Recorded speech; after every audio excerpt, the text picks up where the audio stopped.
Good morning students. आज हम लोग वन शॉट सीरीज़ में क्लास 10 का एक नया चैप्टर सर्कल स्टार्ट करेंगे। तो यहाँ पर हम सर्कल्स के बारे में बताएंगे, सर्कल से रिलेटेड जो कुछ टर्म्स हैं वो बात करेंगे, और सर्कल से जो कुछ रिलेटेड टर्म्स के बाद हम इस पर जो न्यूमेरिकल्स आते हैं जो कि बोर्ड में जिस तरीके से पूछे जाते हैं उस पर हम कुछ सवाल आपको यहाँ पे बताएंगे। तो अगर हम बात करते हैं सबसे पहले सर्कल की, तो सर्कल क्या होता है जान लीजिए कि सर्कल जो होता है is the locus of A point which moves in such a way that its distance from a fixed point is constant। Circle बहुत सारे पॉइंट्स का कलेक्शन होता है और वो पॉइंट्स इस तरीके से मूव करते रहते हैं कि जो उन पॉइंट्स की डिस्टेंस होती है, फिक्स पॉइंट जिसे हम सेंटर कहते हैं, वो हमेशा क्या होती है, कांस्टेंट होती है। इसलिए सर्कल को बोला जाता है कि the locus of A point which moves in such a way that is distance from a fix point is constant, वो आपका क्या कहलाता है, सर्कल कहलाता है। अब सर्कल में कुछ टर्म्स होते हैं जिसको हम बोलते हैं, जैसे कि सरकमफ्रेंस क्या होता है। सरकमफ्रेंस के बाद आपको पूछा जाता है सेमी सर्कल क्या होता है। सेमी सर्कल के बाद आपका आता है आर्क, सेक्टर, सेगमेंट, ये सारी चीज़ें हम बात करेंगे। तो इसको अब पढ़ने से पहले मैं अब कुछ आपको जो बात है वो अब हम बताने चल रहे हैं। जैसे देखिए, अगर हम बात करते हैं सबसे पहले सरकमफ्रेंस में, किसकी बात करते हैं, सरकमफ्रेंस की। तो सबसे पहले देखिए कि सरकमफ्रेंस क्या होता है।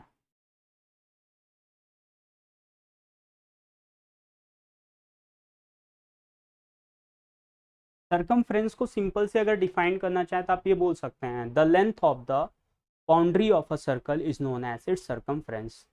कि किसी भी सर्कल की बाउंड्री की जो लेंथ होती है वही आपका क्या कहलाता है, सरकमफ्रेंस कहलाता है।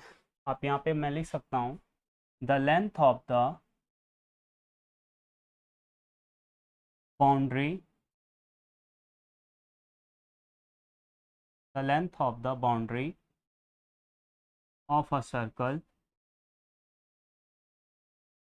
the length of the boundary of a circle is known as its circumference।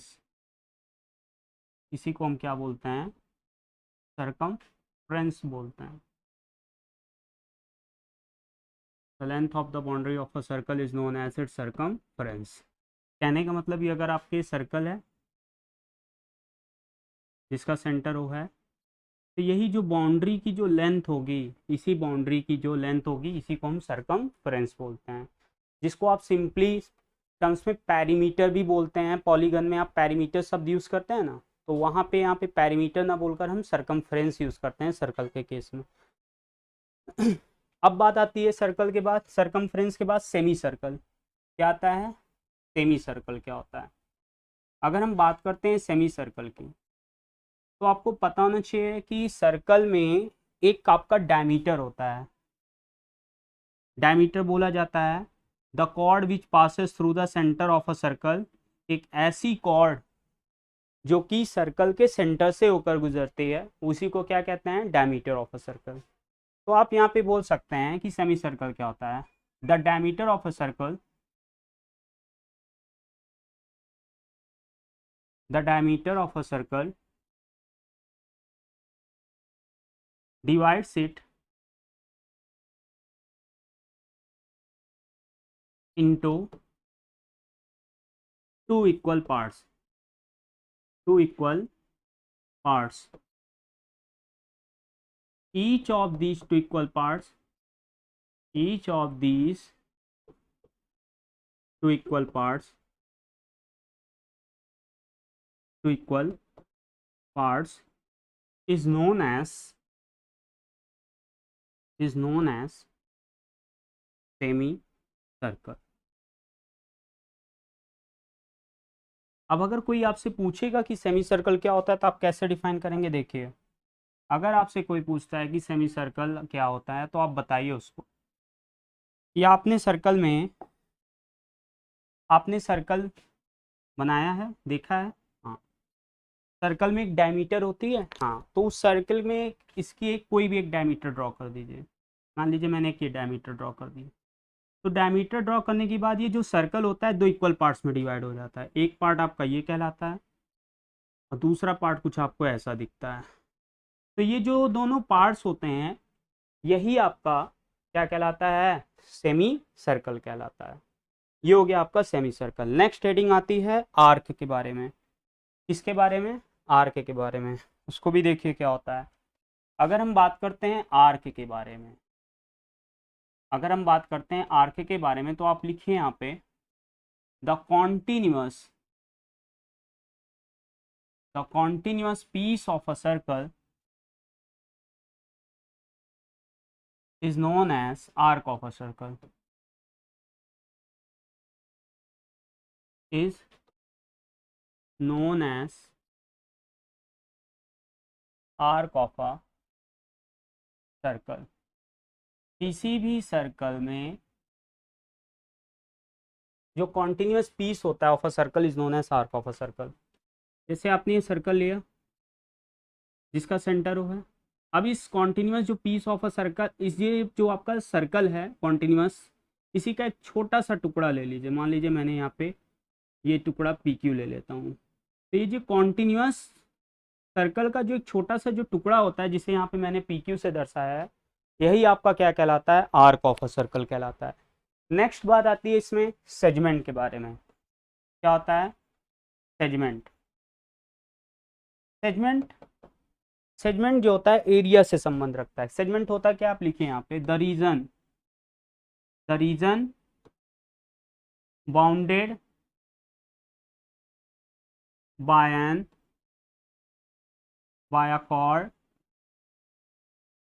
and an arc of a circle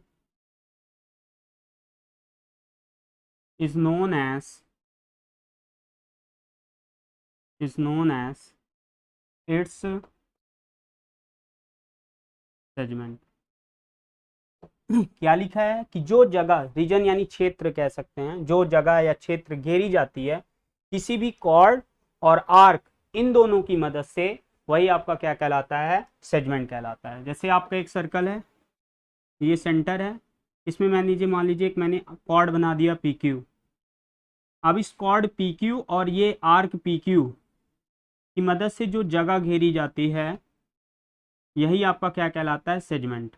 यही आपका क्या कहलाता है, सेगमेंट। सेगमेंट भी आपके दो प्रकार की होती हैं, एक होता है आपका माइनर सेगमेंट, एक होता है मेजर सेगमेंट। तो पहचानने का सबसे अच्छा तरीका यह है कि जिस पार्ट में आपका सर्कल का सेंटर आता है वो आपका क्या कहलाता है, मेजर सेगमेंट।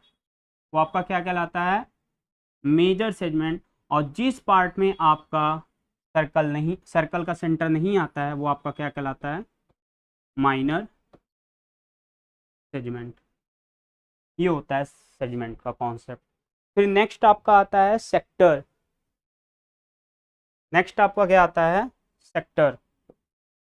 तो सेक्टर क्या होता है वो देखिए। अगर हम बात करते हैं सेक्टर की, तो आप यहाँ पे लिख सकते हो the region bounded by an arc and two radii of a circle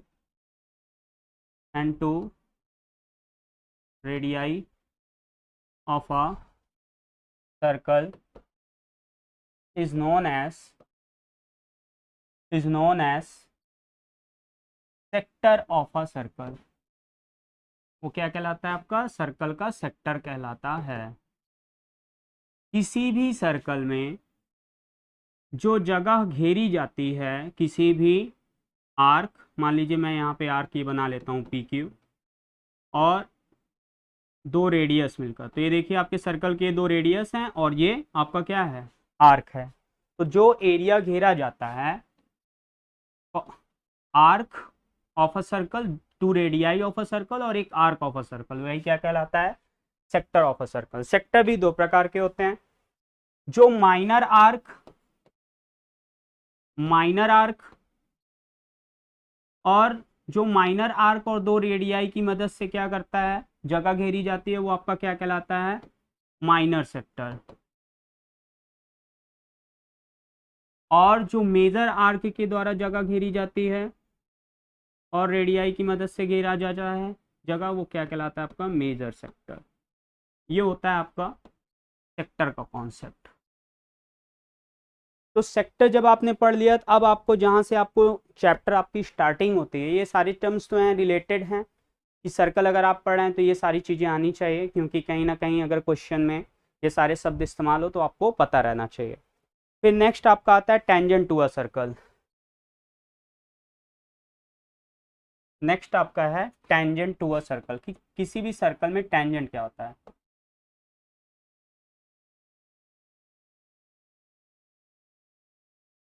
अगर हम बात करते हैं किसी भी सर्कल में टेंजेंट के बारे में, तो टेंजेंट जो होता है एक लाइन होती है।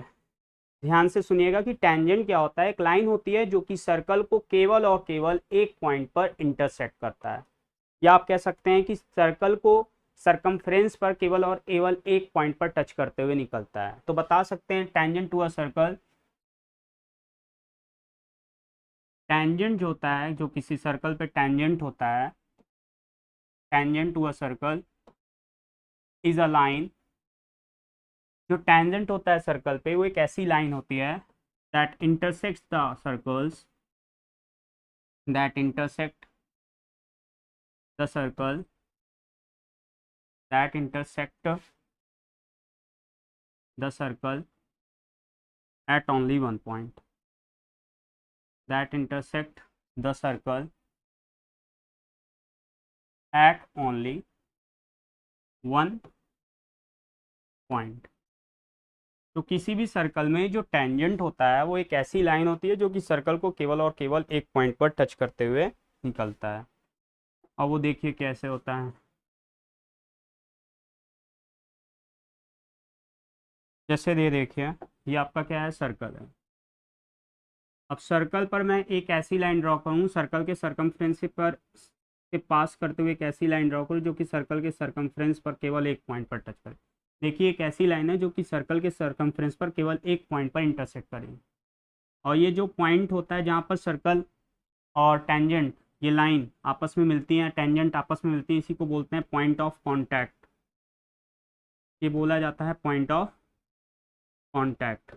ये क्या है आपका पॉइंट ऑफ कॉन्टैक्ट है। और ये जो लाइन है आपकी, ये क्या कहलाता है, इसको अगर हम मान लें टी, और ये आपको मान लें टी डैश, ये पी, तो टी पी टी डैश ये आपकी क्या है, टेंजेंट है।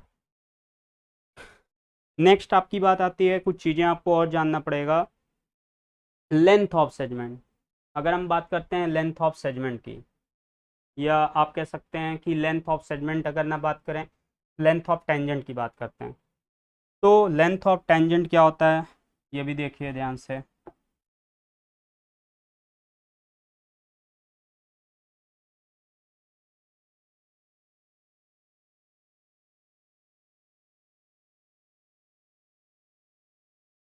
तो नेक्स्ट हेडिंग आपका डालना है length of tangent, length of tangent.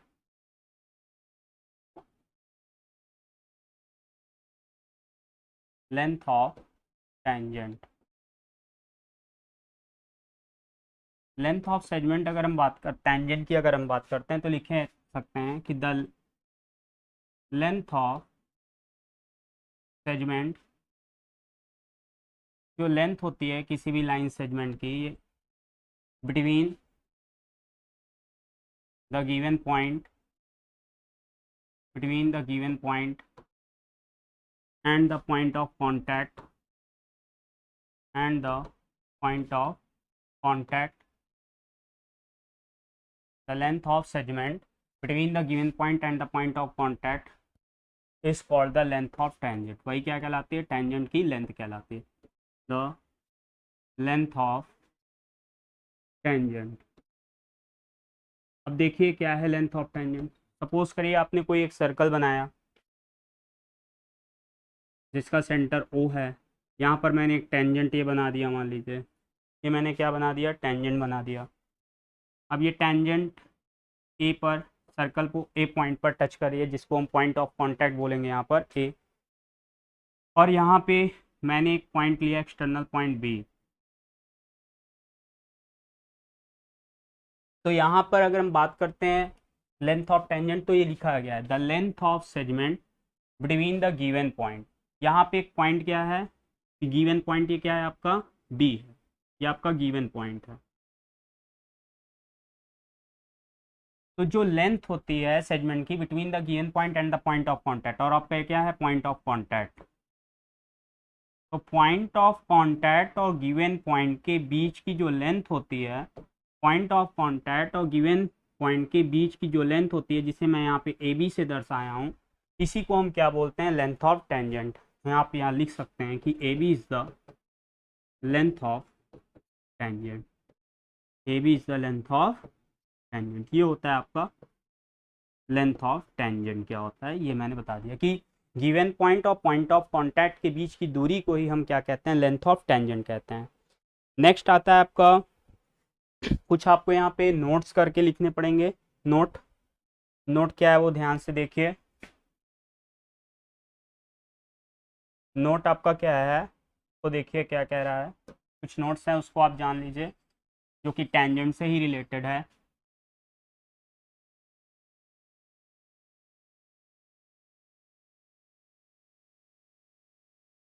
जैसे पहला नोट आप यहाँ पे लिखिए,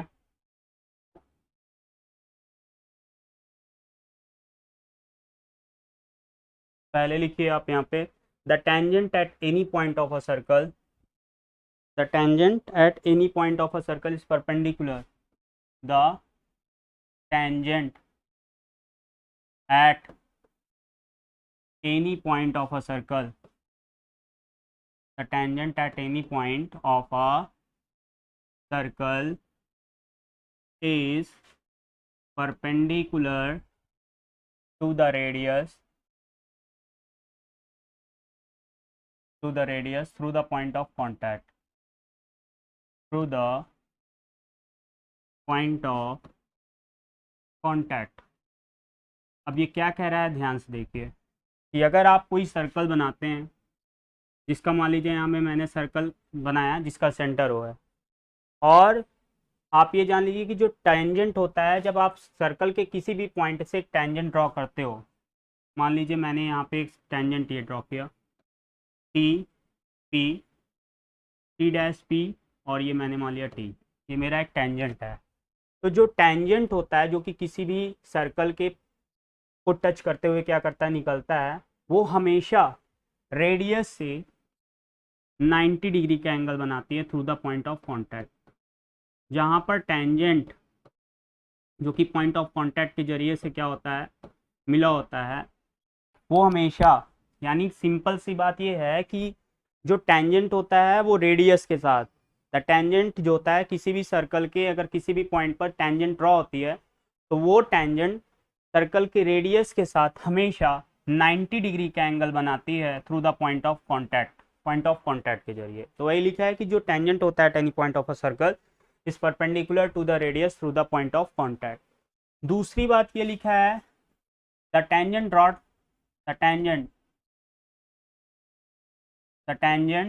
drawn from any external point of a circle, हटा दीजिए यहाँ पे लिखिए, the tangents drawn from an external point of a circle, external point of a circle is always equal, वो हमेशा क्या होता है, बराबर होता है। कि अगर आप किसी भी सर्कल से,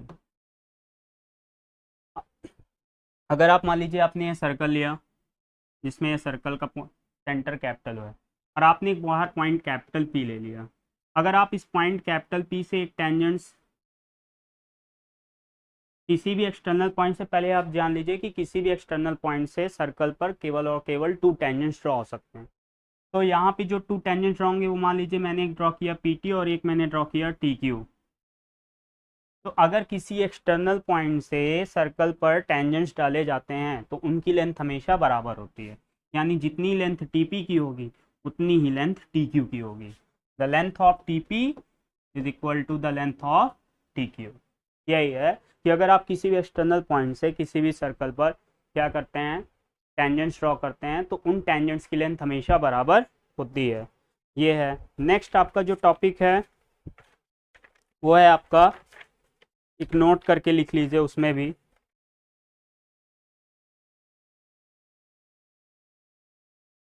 कि इफ टू टेंजेंट्स, इसको नोट करके आप लिखिए,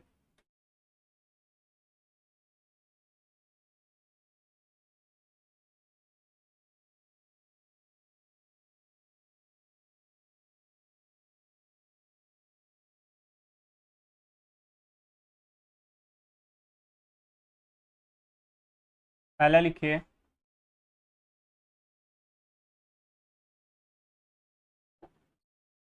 if two tangents, if two tangents are drawn, if two tangents are drawn from an external point, अगर आप दो टेंजेंट्स बनाते हैं किसी एक्सटर्नल पॉइंट से, ठीक है, then if two tangents are drawn from an external point, then पहला, they subtend equal angle, they subtend equal angle at the center, they subtend equal angle at the center।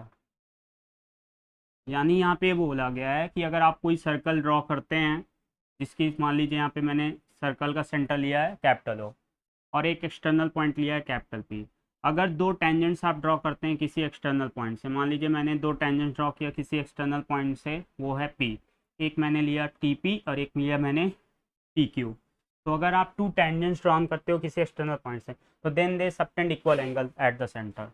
अगर आप इस centre को क्या करिए, बाहर जो आपका पॉइंट कैपिटल P है उससे जोड़ दीजिए, और ये आपका, इसको सर्कल को, ये पॉइंट ऑफ कांटेक्ट को रेडियस से, पॉइंट ऑफ कांटेक्ट को सर्कल के सेंटर से जोड़ दीजिए। तो यहाँ पे देखिए जो दो एंगल्स बन रहे होंगे, एक आपका TOP और एक आपका QOP, एक आपका TOP और एक आपका QOP, ये हमेशा क्या होते हैं, बराबर होते हैं। तो वही ये लिखा गया है कि अगर दो टेंजेंट्स किसी एक्सटर्नल पॉइंट से बनाए जाते हैं, तो उस टेंजेंट्स की मदद से जो सर्कल के सेंटर पर जो एंगल बनता है वो हमेशा आपस में बराबर होते हैं, ये बोला गया है। They subtend equal angle at the centre, यानी angle TOP is equal to angle QOP, ये आपका angle TOP is equal to angle QOP। फिर कह रहा है they are equally inclined to the lines, they are equally inclined to the line segment joining the centre and the external point, और इसके साथ साथ ये उस लाइन के साथ भी, जो आपका टेंजेंट्स है वो उस लाइन के साथ भी इक्वल एंगल बनाता है, जो कि क्या करता है, आप ये बोल सकते हैं कि द टेंजेंट्स, ये है आपका tangent, are equally inclined to the line segment joining the centre and the external point. ये भी आप बोल सकते हैं कि एक ऐसी लाइन जो कि जहाँ से टेंजेंट्स ड्रॉ हुई है और जो सर्कल के सेंटर को जो मीट करती है, तो ये लाइन क्या करती है, टेंजेंट्स के साथ इक्वल एंगल बनाती हैं। तो आप यहाँ पे लिख सकते हैं कि दे आर यानी मतलब यहाँ पे कौन है, टेंजेंट, दे यानी यहाँ पे टेंजेंट, दे आर यानी टेंजेंट्स जिसे बोलते हैं, they are equally inclined to the line segment, ये उन लाइन सेगमेंट के साथ इक्वल एंगल बनाती हैं, they are equally inclined to the line segment joining the, जो कि ज्वाइन करने का काम करती है क्या, joining the centre and the external point,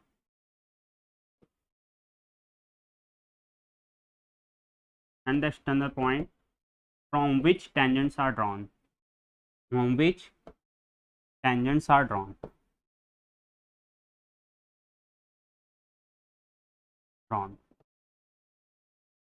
यानी यहाँ पे बोला जा रहा है कि दे यानी जो टेंजेंट्स होते हैं वो इक्वली इंक्लाइंड बनाते हैं, इक्वली इंक्लाइंड मतलब इक्वल एंगल का फॉर्मेशन करते हैं उस लाइन सेगमेंट के साथ जो कि सेंटर को और एक्सटर्नल पॉइंट को जोड़ती है। तो यहाँ सेंटर और एक्सटर्नल पॉइंट को जोड़ने वाली लाइन कौन सी है, OP। तो ये जो लाइन है OP, ये टेंजेंट के साथ उतना ही एंगल बनाएगी जितना यहाँ पर, उतना ही एंगल यहाँ पर, कहने का मतलब कि angle TPO is equal to angle QPO, angle QPO। तो टेंजेंट्स होते हैं, आप यहाँ पे हमने बताया कि अगर टू टेंजेंट्स को एक्सटर्नल पॉइंट से ड्रॉ किया जाता है तो उस केस में जो सर्कल के सेंटर पे एंगल्स बनते हैं वो इक्वली इंक्लाइंड होते हैं, they subtend equal angle at the centre. जैसे यहाँ पे सेंटर पे जो एंगल बन रहा है TOP और QP ये आपस में बराबर होते हैं। कब? जब किसी एक्सटर्नल पॉइंट से सर्कल पर हम टेंजेंट्स ड्रॉ करते हैं। फिर वही टेंजेंट्स इक्वली इंक्लाइंड होते हैं उस लाइन सेगमेंट के साथ जो कि सर्कल के सेंटर को और एक्सटर्नल पॉइंट को जोड़ते हैं। एक्सटर्नल पॉइंट मतलब जहाँ से टेंजेंट्स ड्रॉ होती हैं, टेंजेंट्स को ड्रॉ किया जाता है। चलिए अब आते हैं इससे कुछ रिलेटेड प्रॉब्लम्स के। जैसे कह रहा है from an external point capital P Q the length of the tangents to a circle is 5 centimetre. पहला क्वेश्चन है, देखिए क्या कह रहा है कि the length of the tangents, अगर टेंजेंट्स ड्रॉ है तो सबसे पहले आप क्या यहाँ पे बनाएंगे, एक सर्कल बनाइए। मान लीजिए मेरा सर्कल है जिसका ये सेंटर है कैपिटल O। तो कह रहा है from an external point capital Q, यहाँ पर एक पॉइंट है कैपिटल Q जो कि सर्कल के बाहर है, क्योंकि यहाँ पे लिखा है एक्सटर्नल। क्या लिखा है? एक्सटर्नल लिखा है।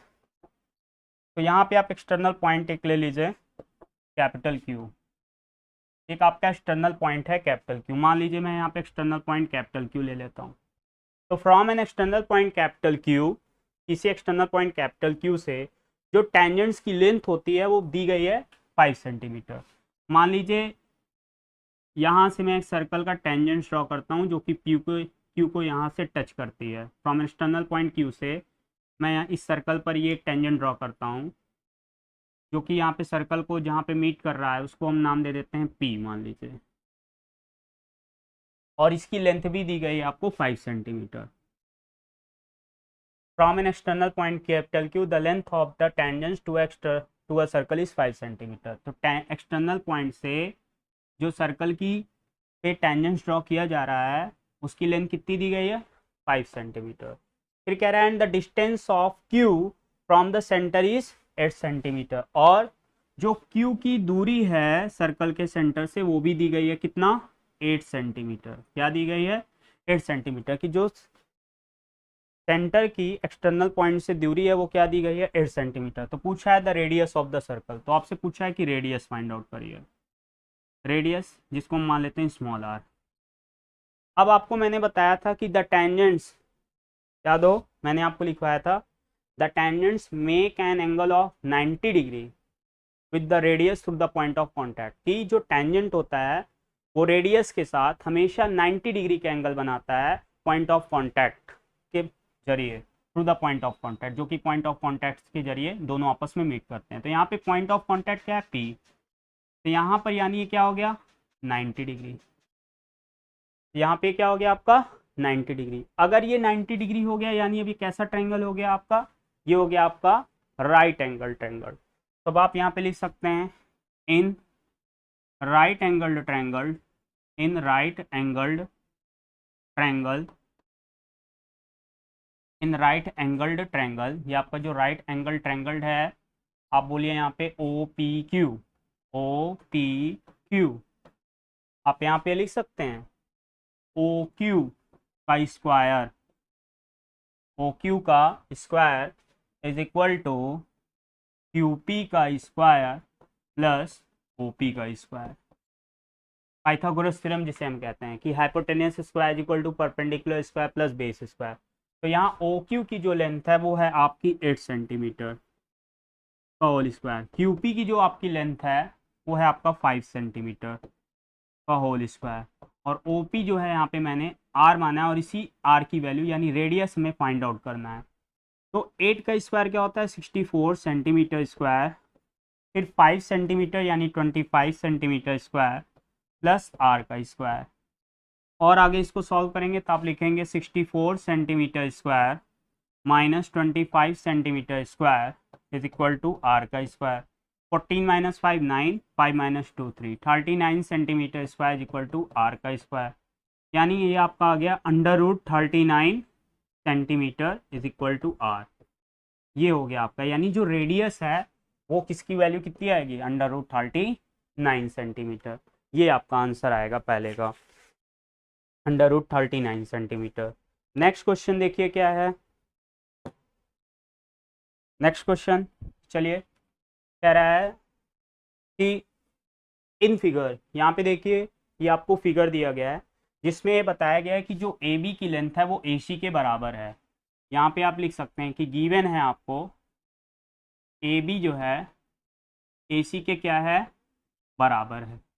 तो आपको ये प्रूव करना है कि जो बी ई है, आपको प्रूफ क्या करना है कि जो बी ई की लेंथ है वो ई सी के बराबर है। हमें टू प्रूफ क्या करना है, टू प्रूव हमें ये करना है कि जो बी ई की लेंथ है वो ई सी के बराबर है। टू प्रूव हमें ये करना है कि जो बी ई की लेंथ है वो ई सी के बराबर है। ये हमें प्रूव करना है। तो यहाँ पे आपको नोट करके मैंने लिखवाया है ना कि जो आपका टेंजेंट्स होता है, टू टेंजेंट्स, यानी आप जो टेंजेंट्स ड्रॉन किए जाते हैं किसी एक्सटर्नल पॉइंट से, तो they are equal in length. तो यहाँ पे लिखिए, अब प्रूफ स्टार्ट करते हैं। जैसे यहाँ पे लिखिए, since tangents drawn from an external point, tangents drawn from an external point to a circle, from an external point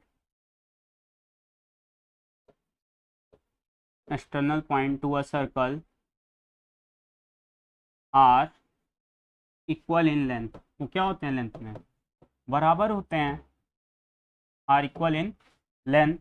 तो therefore, तो this implies that AD is equal to AF, AD is equal to AF। AD किसके बराबर है, AF के बराबर है। इसको आप इक्वेशन फर्स्ट मान लीजिए।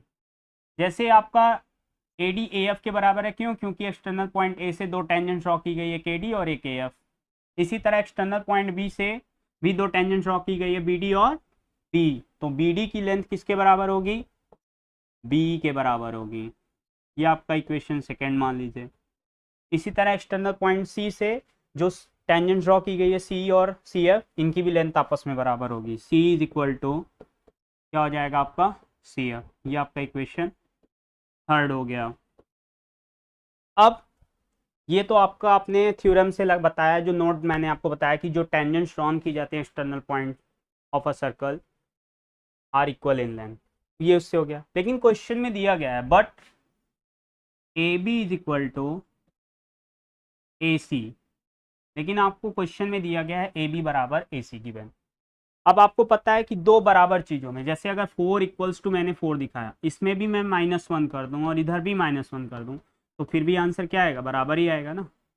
तो इसी तरह अगर ए बी और ए सी आपस में बराबर हैं और ए बी में से मैं ए डी माइनस कर दूँ, ए बी में से ए डी माइनस कर दूँ इधर भी, और ए सी में से भी मैं ए डी माइनस कर दूँ इधर भी, तो क्या कोई फ़र्क पड़ेगा, नहीं।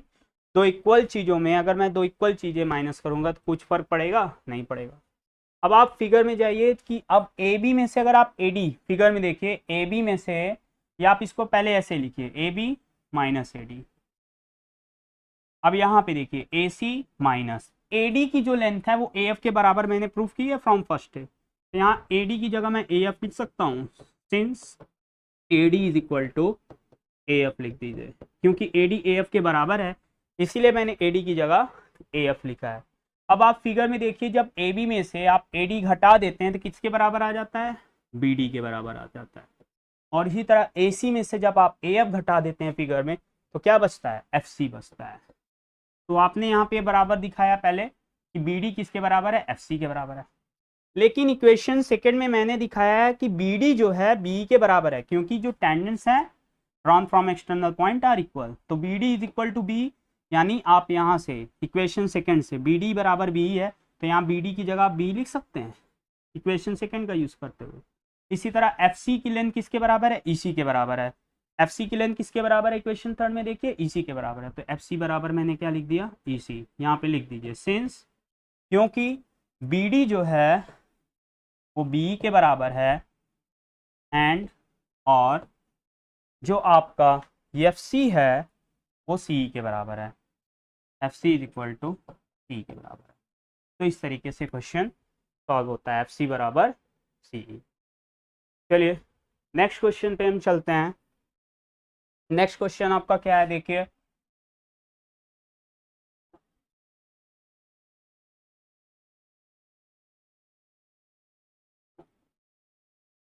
नेक्स्ट क्वेश्चन आप देखिए क्या कह रहा है। ए chord of a circle of radius 10 centimetre subtends a right angle at its center। एक सर्कल है,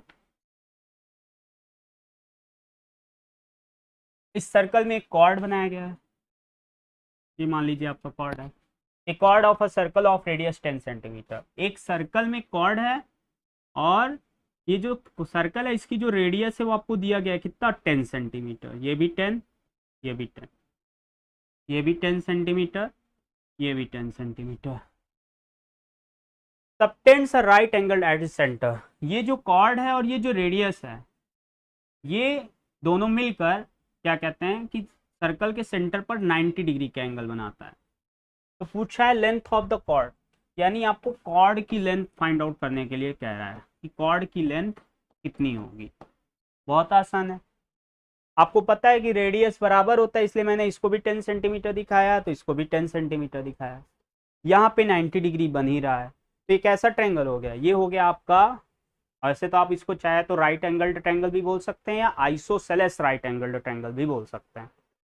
तो अगर इसकी मैं कुछ नेमिंग कर दूं, यहाँ पे ए मान लूँ, इसको ओ मान लूँ, इसको ओ मान लूँ और इसको मैं बी मान लूँ, तो आप यहाँ पे लिखेंगे using Pythagoras theorem, using Pythagoras theorem. तो यहाँ आपके लॉन्गेस्ट साइड कौन सी होगी, हाइपोटेन्यूस कौन होगा, ए बी। तो ए बी का स्क्वायर इज इक्वल टू आपका क्या होगा, ए ओ का स्क्वायर प्लस बी ओ का स्क्वायर। अब ए बी यानी हमें इसी को लेंथ फाइंड आउट करनी है, यही आपका कॉर्ड है। ए ओ की लेंथ क्या दी गई है, 10 सेंटीमीटर का होल स्क्वायर, बी ओ की लेंथ भी क्या दी गई है, 10 सेंटीमीटर का होल स्क्वायर। तो ए बी का स्क्वायर यहाँ पे क्या हुआ, 10 का स्क्वायर कितना हुआ, 100 सेंटीमीटर स्क्वायर, फिर 10 का स्क्वायर 100 सेंटीमीटर स्क्वायर। तो इस प्रकार से ए बी का जो स्क्वायर है वो आपका क्या आया, 200 सेंटीमीटर स्क्वायर।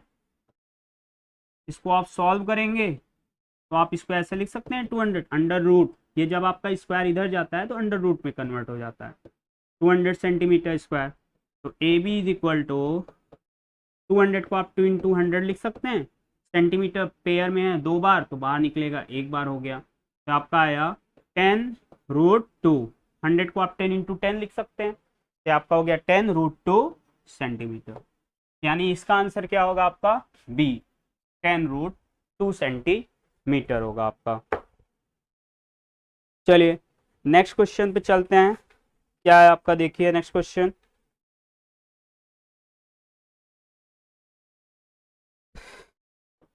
नेक्स्ट क्वेश्चन ये देखिए कह रहा है, बहुत ही अच्छा क्वेश्चन है और ऐसे क्वेश्चंस बोर्ड में काफ़ी बार आ भी चुके हैं। इन द गिवन फिगर, ये आपको एक फिगर दिया गया है, ये आपको क्या दिया गया है, फिगर दिया गया है। फिगर में देने के बाद आपको यहाँ पे देखिए क्या लिखा है, एक्स वाई, ये आप देख रहे हैं फिगर में एक्स वाई है, और एक है ये आपका एक्स डैश वाई डैश, ये क्या है आपका एक्स डैश वाई डैश। ये आपस में क्या है, 2 पैरेलल टेंजेंट्स हैं, ये ऐसे टेंजेंट्स हैं जो कि आपस में पैरेलल हैं टू अ सर्कल, एक सर्कल के लिए जिसका सेंटर कैपिटल हो, एंड अनदर टेंजेंट, और आपको एक दूसरा टेंजेंट दिख रहा होगा ए बी, आपको एक दूसरा टेंजेंट भी दिख रहा होगा A B with point of contact capital C, जिसका पॉइंट ऑफ कॉन्टैक्ट क्या है, कैपिटल सी। ये इंटरसेक्टिंग कर रहा है और ये जो ए बी टेंजेंट है ये पहले वाले टेंजेंट एक्स वाई को और दूसरे वाले tangent X dash Y dash को ए और बी पर रेस्पेक्टिवली क्रमशः इंटरसेक्ट कर रहे हैं। तो आपको यहाँ पे प्रूफ करना है कि एंगल ए ओ बी बराबर, यानी यही प्रूफ करना है ए ओ बी, यहाँ पर ये आपका 90 डिग्री आएगा। तो अगर मैं तुमको इसको थोड़ा ध्यान से देखिए, आपको पता होना चाहिए कि जब 2 पैरेलल टेंजेंट्स को कोई एक ट्रांसवर्सल लाइन कट करती है तो उस केस में बनने वाले interior angles on the same side of a transversal, जिसको आप कह सकते हैं को interior angles. If 2 parallel lines are cut by a transversal line, then the angles which are formed, then the interior angles which are formed on the same side of a transversal, their sum is always 180 degree। यानी अगर 2 parallel line को कोई transversal line cut करते हैं तो उस case में जो आपका इंटीरियर एंगल्स बनता है ट्रांसवर्सल के किसी एक साइड पर, उन दोनों का सम हमेशा क्या होता है 180 डिग्री होता है, जिसे हम कहते हैं को इंटीरियर एंगल्स। तो अगर आप फिगर में देखिए तो यहाँ पे एक्स वाई और एक्स वाई डैश क्या है, आप यहाँ पे लिखिए। अगर हम लिखना चाहें तो आप क्या लिखेंगे, गिवन गिवन में मुझे क्या दिया गया है, X Y and X dash Y dash are two parallel tangents हैं। ये क्या है, आपके दो पैरेलल टेंजेंट्स हैं। And A B is a transversal और ए बी क्या है आपका, ट्रांसवर्सल है। तो ये आपको दिया गया है। तो दिस इम्प्लाइज दैट, तो इससे यह बात निकल कर आती है कि जो आपका एंगल एक्स ए बी है, this implies that angle X A B यानी यहाँ पर बनने वाला एंगल एक्स ए बी यानी ये, और जो आपका एंगल एक्स डैश बी ए है, एक्स डैश बी ए, इन दोनों का सम क्या होगा 180 डिग्री। क्या होगा 180 डिग्री। किससे, को इंटीरियर एंगल्स की प्रॉपर्टी से, को इंटीरियर एंगल्स की प्रॉपर्टी से आप बोल सकते हैं, इसमें कोई दिक्कत नहीं। तो ये आपका हो गया को इंटीरियर एंगल्स। अब बात आती है कि जो आपने एक्स ए बी बोला है, इसको आप चाहें तो क्या बोल सकते हैं, पी ए बी भी बोल सकते हैं, that is angle P A B. X A B को आप पी ए बी भी बोल सकते हैं, plus angle X dash B A को आप चाहें तो क्यू बी ए भी बोल सकते हैं। क्या बोल सकते हैं, क्यू बी ए बराबर 180 डिग्री। ये आप इक्वेशन इसको फर्स्ट मान लीजिए और इसको छोड़ दीजिए थोड़ी देर के लिए। अब आपको पता है कि मैंने आपको बताया था ना कि अगर किसी सर्कल में किसी एक्सटर्नल पॉइंट से आप क्या करते हो, दो टेंजेंट्स ड्रॉ करते हो। किसी सर्कल में आप किसी एक्सटर्नल पॉइंट से दो टेंजेंट्स ड्रॉ करते हो, तो ये जो टेंजेंट्स होती हैं are equally incline to the line segment. ये जो टेंजेंट्स होती हैं उस लाइन सेगमेंट के साथ इक्वल एंगल बनाती हैं, जो कि ज्वाइन करता है सर्कल के सेंटर को और एक्सटर्नल पॉइंट को, जहाँ से टेंजेंट्स ड्रॉ करती हैं यहाँ पर। तो अगर वही मैं यहाँ पर वही नोट मैंने यहाँ जो थ्योरम है यहाँ पर लगाऊं, तो आप ये बोल सकते हैं ना कि एंगल पी ए ओ यानी ये is equal to angle P A O is equal to angle C A O, यहाँ पे बनने वाले एंगल बराबर होगा। यहाँ पे लिखिए, since tangents are equally inclined to the line segment, क्योंकि जो टेंजेंट्स होते हैं वो इक्वली इंक्लाइंड होते हैं उस लाइन सेगमेंट के साथ जो कि ज्वाइनिंग करती है, joining the centre and the external point, और एक्सटर्नल पॉइंट को एंड द एक्सटर्नल पॉइंट। तो दिस इम्प्लाइज दैट, तो इससे आप ये बोल सकते हो कि angle P A O is equal to angle C A O, angle P A O is equal to angle P A O is equal to angle C A O. And इसी तरह नीचे वाले में देखिए, आप क्या बोल सकते हो, Q B O and angle Q B O is equal to angle C B O के बराबर होगा, आप बोल सकते हैं बिल्कुल। अब अगर आप एंगल पी ए ओ को सी ए ओ के बराबर बोल रहे हैं, तो आप ये भी तो बोल सकते हैं कि 2 times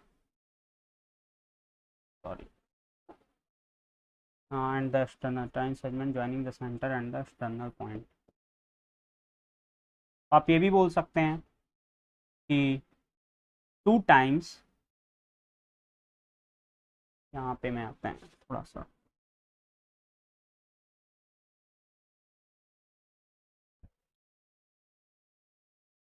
पी ए बी।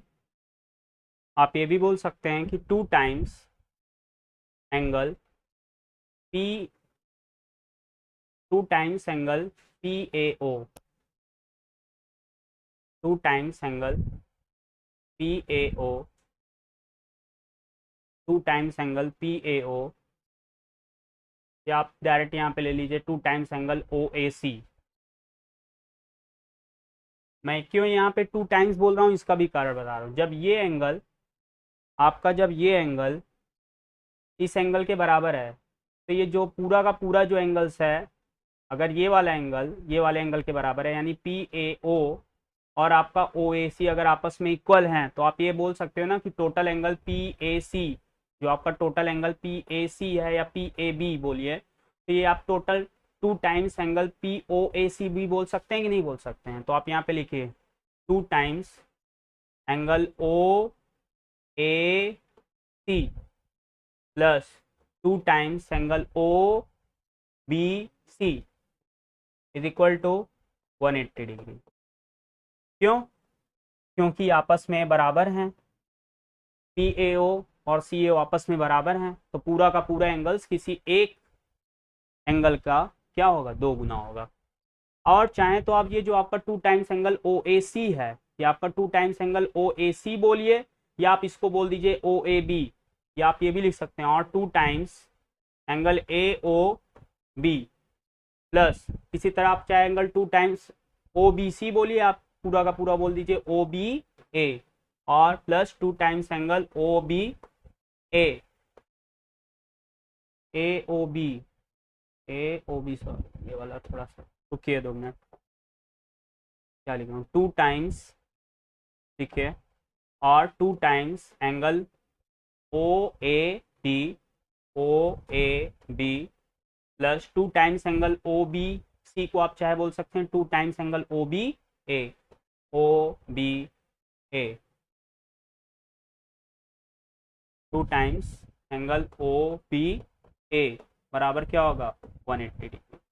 अगर आप दोनों में 2 कॉमन ले लीजिए तो यहाँ क्या बचेगा, O A B plus angle O B A बराबर 180 डिग्री। तो यहाँ पे angle O A B plus O B A, O A B plus O B A, इन दोनों का सम कितना आ गया आपका, 90 डिग्री।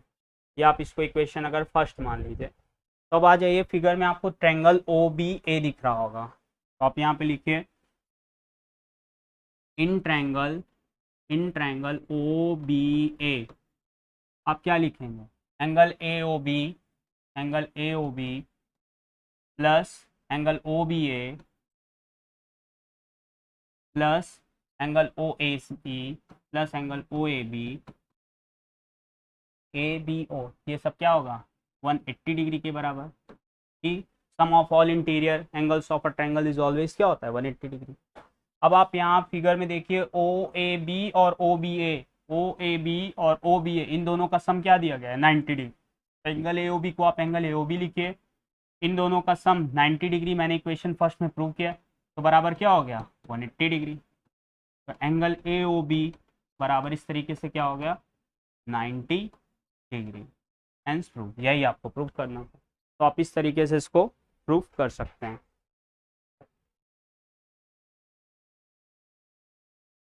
चलिए नेक्स्ट क्वेश्चन चलते हैं। नेक्स्ट क्वेश्चन में देखिए क्या क्या है, ये भी बोर्ड में आया हुआ क्वेश्चन है। कह रहा है इन फिगर, ये आपको एक फिगर दिया गया है, 2 इक्वल सर्कल्स हैं, आपको यहाँ पे 2 इक्वल सर्कल्स दिया गया है। इस बात का ध्यान रखिएगा, कैसा सर्कल्स है, इक्वल सर्कल है, 2 इक्वल सर्कल्स हैं। अगर 2 इक्वल सर्कल्स है तो आप कह सकते हैं जिसका सेंटर ओ डैश है और जिसका सेंटर ओ है, दोनों का रेडियस क्या होगा, बराबर होगा। Touch each other at x, 2 circles of equal, 2 equal circles touch each other at कहाँ पे, ओ। और ये जो लाइन ओ ओ डैश है, इसको जब हम बढ़ाते हुए आगे ले जाते हैं मीट कराते हुए, तो यहाँ पर आके मीट्स करता है the circle with centre O dash at A. O dash को हम आगे बढ़ाते हुए मीट कराते हैं, सर्कल को ए तक ले जाते हैं। एट द पॉइंट सी, यहाँ पे जी की लिखिएगा at the point C, at the point C, और एक यहाँ पे पॉइंट सी है, at the point C O dash D is perpendicular to D C, और ये भी बताया गया कि ओ डैश डी क्या है, ए सी के परपेंडिकुलर है। तो आपको वैल्यू निकालनी है किसकी, ओ डैश डी और ओ सी की आपको वैल्यू फाइंड आउट करनी है। फिर से एक बार मैं क्वेश्चन पढ़ रहा हूँ, थोड़ा सा क्वेश्चन में यहाँ मिसप्रिंट था, उसको सही कर लीजिएगा। यहाँ पे बोला गया है टू इक्वल सर्कल्स, दो इक्वल सर्कल्स हैं, which centre O and O dash, जिसका सर्कल का सेंटर दिया गया है, एक का सर्कल का सेंटर है ओ, दूसरे वाले सर्कल का सेंटर है O dash. O dash produce, जब ओ डैश को प्रोड्यूस किया जाता है, मतलब मीट कराते हुए आगे बढ़ाया जाता है, तो ये करता है मीट्स का the circle which centre O dash. तो ये जो लाइन है उस सर्कल किस से जाकर मीट करता है जिसका सेंटर कितना रहता है, जिसका सेंटर ओ डैश रहता है, to the circle O dash at A. यहाँ तक ठीक है। फिर यहाँ पे बोला गया है ए सी क्या है, एक टेंजेंट है to the circle which centre O. A C यहाँ पे टेंजेंट है किस सर्कल के लिए, उस सर्कल के लिए जिसका सेंटर ओ है, एट द पॉइंट सी, और यहाँ पर पॉइंट ऑफ कॉन्टैक्ट क्या है, सी है। तो आपको ये प्रूव करना है। और आगे ये भी बोला गया कि जो ओ डैश डी है, ये है आपका ओ डैश डी, ये जो ओ डैश डी है ये आपका ए सी के क्या है, परपेंडिकुलर है, ए सी के क्या है, परपेंडिकुलर है। तो आपको O dash D upon O C की वैल्यू फाइंड आउट करनी है। बहुत आसान है, बस आप ध्यान से समझिएगा, कॉन्सेप्ट करिएगा। आपको सिमिलरिटी पता है, तो सबसे पहले आपको यहाँ पे दो ट्रायंगल दिख रहा होगा, in triangle A O dash D लिखिए, in triangle A O dash D, A O dash D and triangle A O C. एक बार ये आप छोटा वाला ट्रायंगल देखिए और एक बार ये आप क्या करिए, बड़ा वाला ट्रायंगल देखिए, ये वाला। एक बार आप छोटा वाला ट्रायंगल देखिए और एक बार बड़ा वाला ट्रायंगल देखिए। तो यहाँ पे अगर आप देखिए ध्यान से, तो सबसे पहले आप ये लिख सकते हैं कि एंगल ए, यहाँ पे लिखिए छोटे वाले में क्या लिखेंगे, O dash A D, in angle O dash A D is equal to angle O A C, O A सी।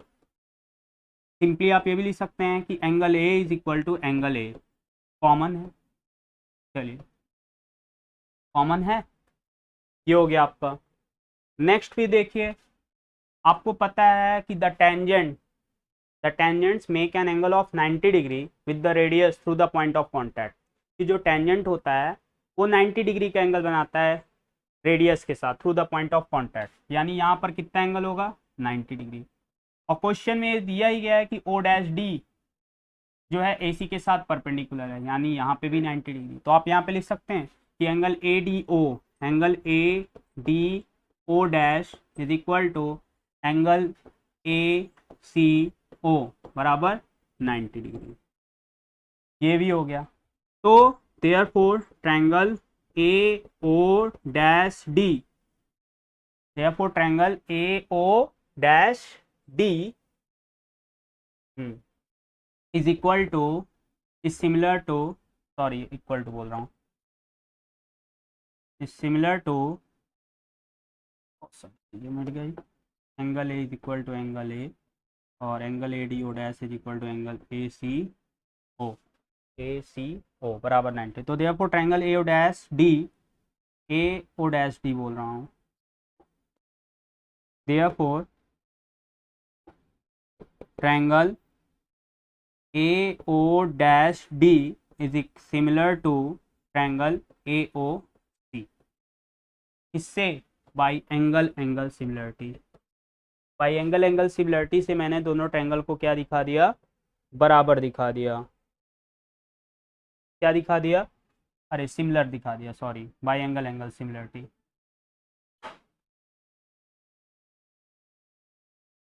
जब दो ट्रायंगल्स आपस में सिमिलर हो गए तो इनकी करस्पॉन्डिंग साइड्स का रेशियो भी आपस में बराबर हो सकता है। तो यहाँ पे आप लिख सकते हैं A D upon A C is equal to D C O dash D upon O C is equal to O dash D upon O C. अब आप अगर इसको और इसको लेकर चलिए, ए ओ डैश अपॉन ए ओ, ये ले लीजिए और ये ले लीजिए ओ डैश डी। जब आपस में तीनों ही आपस में बराबर हैं तो ये और ये भी आपस में बराबर होगा कि नहीं, O dash D upon O. तो अगर आप ध्यान से देखिए यहाँ पे बताया गया था कि टू इक्वल सर्कल्स हैं, टू इक्वल सर्कल्स हैं तो मतलब जितना रेडियस इसका होगा उतना ही रेडियस इसका होगा। तो हम मान लेते हैं कि let the radius of a circle, यहाँ पहले ही मान लेना चाहिए था हमें, let the radius of a circle be small R. तो आप यहाँ पे क्या लिखेंगे, ओ डैश ए भी स्मॉल आर होगा, एक्सओ भी स्मॉल आर होगा और ओ डैश एक्स भी स्मॉल आर होगा। तो ओ डैश ए कितना है, आर, तो यहाँ आप लिखिए क्या, आर। और एओ, एओ पूरी की पूरी लेंथ आपकी यहाँ हुई, तो आर प्लस आर ये क्या हो गया, 3r। तो 3r is equal to O dash D upon O C. तो ये आर से आर कट गया, आर से आर क्या हो गया आपका, कैंसिल आउट हो गया। और इस प्रकार से O dash D upon O C का जो रेशियो आया वो क्या आया, 1:3 आया। ये है आपका। चलिए नेक्स्ट क्वेश्चन पे चलते हैं। नेक्स्ट क्वेश्चन आपका क्या है वो भी देख लीजिए।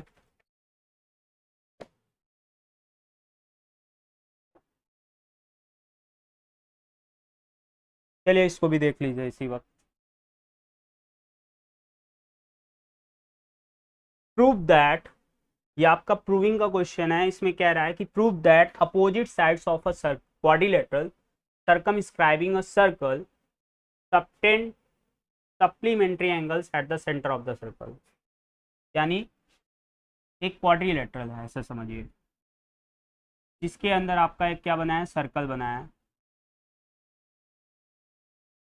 का सेंटर होगा।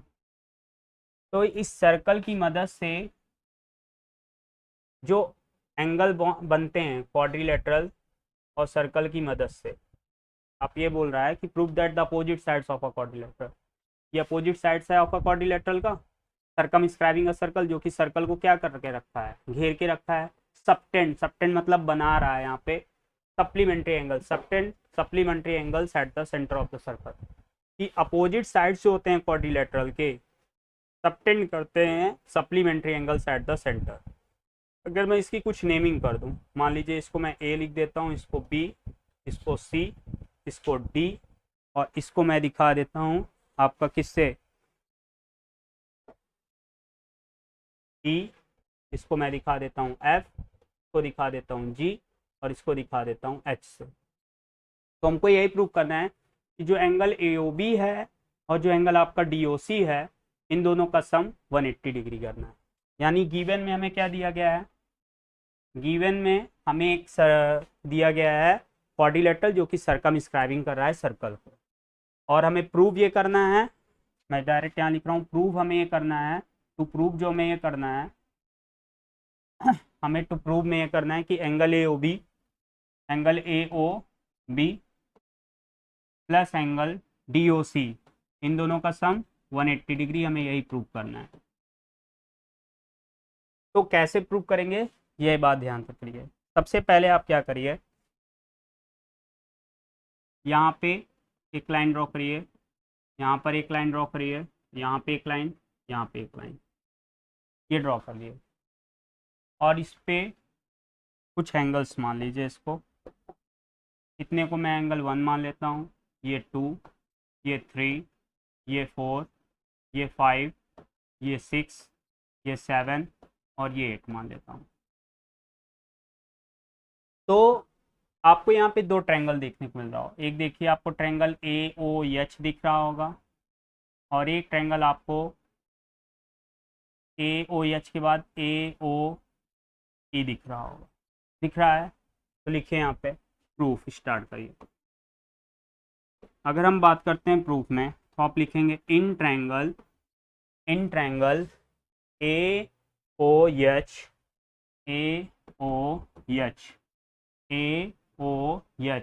and AOE and triangle AOE। क्या आपको दो ट्रायंगल दिख रहे हैं? आपको भी मैंने बताया था कि if two tangents are drawn from an external point then they subtend equal angle at the center। अगर दो tangents को आप किसी external point से draw करते हो तो ये जो tangents होते हैं वो subtend करते हैं equal angle कहाँ पर center पर। तो आप यहाँ पे कह सकते हो कि इस ट्रायंगल में एंगल 1 और इस ट्रायंगल में एंगल 8 आपस में बराबर होंगे। यहाँ पे लिखिए angle 1 is equal to angle 8। यहाँ पे लिखिए tangents subtend equal angle at the center, equal angle at the center, tangent subtend equal angle at the center। ये हो गया। इसी तरह आप यहाँ पे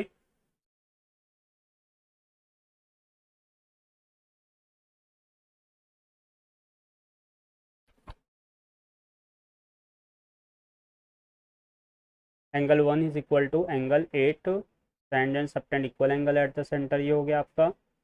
और ये आपका हो गया 90 डिग्री। दो चीज़ें ये। चलिए नेक्स्ट क्वेश्चन पे चलते हैं। नेक्स्ट क्वेश्चन ये कह रहा है prove that the opposite sides of a quadrilateral circumscribing a circle subtend supplementary angles eight the centre of the circle. कह रहा है कि एक circle opposite sides of a quadrilateral, एक क्वाड्रिलेटरल है। देखिए क्या कह रहा है, एक क्वाड्रिलेटरल है जो कि सर्कमस्क्राइब करके रखा है एक सर्कल को। ये मान लीजिए आपका सर्कल है जिसका सेंटर होगा। तो आपको ये प्रूव करना है सर्कमस्क्राइबिंग ए सर्कल। तो ये जो क्वाड्रिलेटरल में अपोजिट साइड्स हैं, ये अपोजिट साइड्स हैं ए बी और सी डी, आपका क्या है अपोजिट साइड्स हैं क्वाड्रिलेटरल पे जो कि एक सर्कल को सर्कमस्क्राइब करके रखते हैं। Subtend supplementary angles eight the centre of the circle.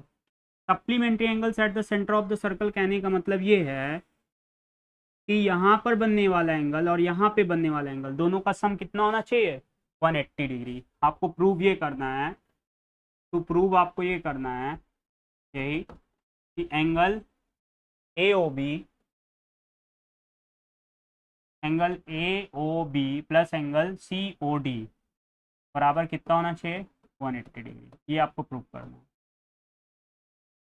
तो इसको प्रूव करने के लिए सबसे पहले आपको कॉन्ग्रुएंसी से दो चीज़ें बराबर दिखानी पड़ेगी ट्रायंगल में। देखिए कैसे करेंगे वो।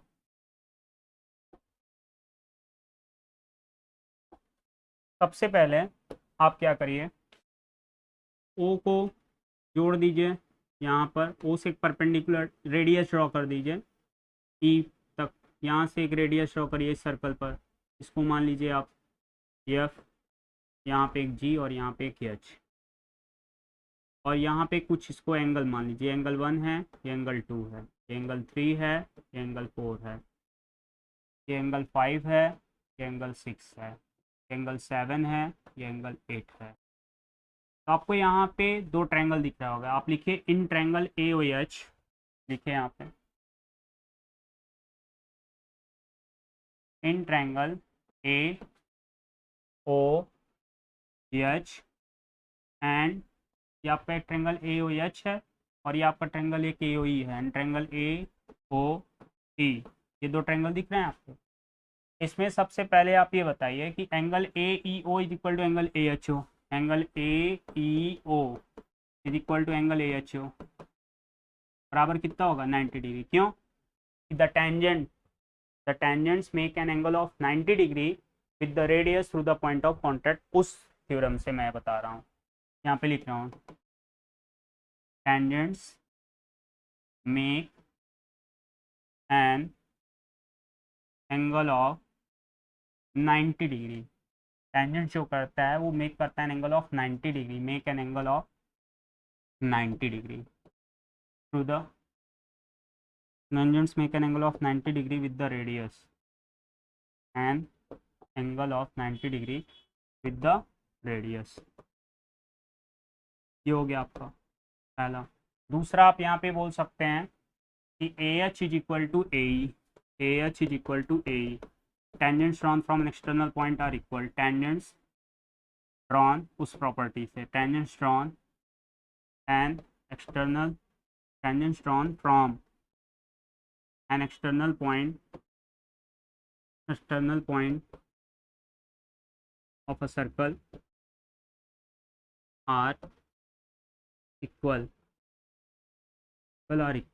ये हो गया।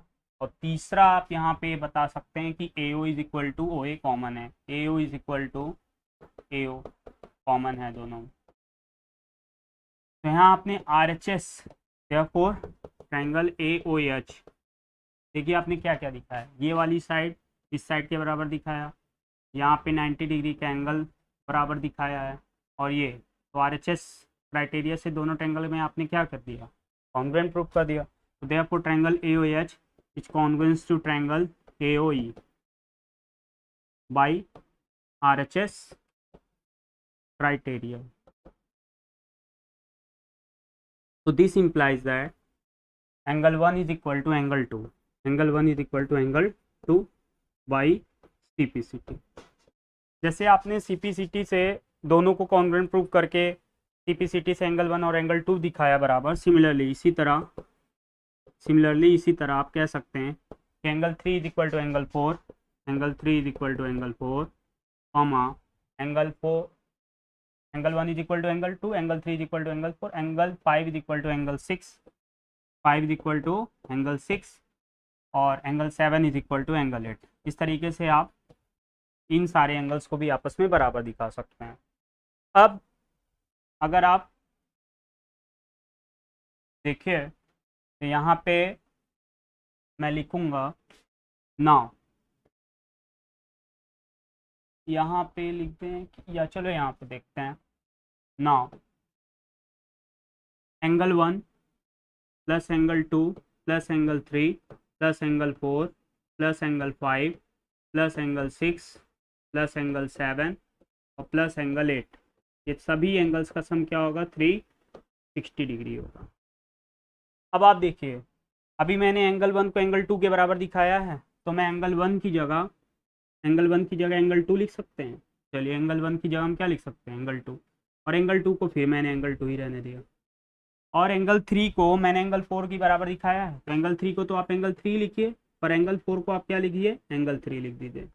इसी तरह एंगल 5 को मैंने एंगल 6 के बराबर दिखाया है, तो आप एंगल 5 को एंगल 6 लिख दीजिए, और एंगल 6 को एंगल 6 ही रहने दीजिए। इसी तरह एंगल 7 को एंगल 8 के बराबर दिखाया है, तो एंगल 7 को एंगल 7 ही रहने दीजिए, और एंगल 8 को आप एंगल 7 कर लीजिए, तो बराबर क्या हो गया, 360 डिग्री।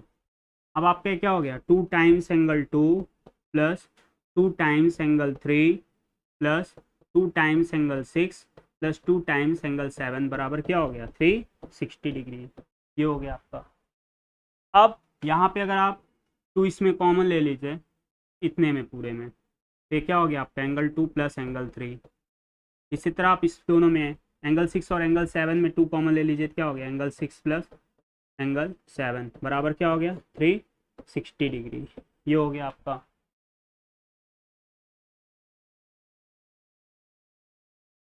चलिए अब यहाँ जगह नहीं, इसलिए मैं थोड़ा सा इसको ऊपर ला रहा हूँ।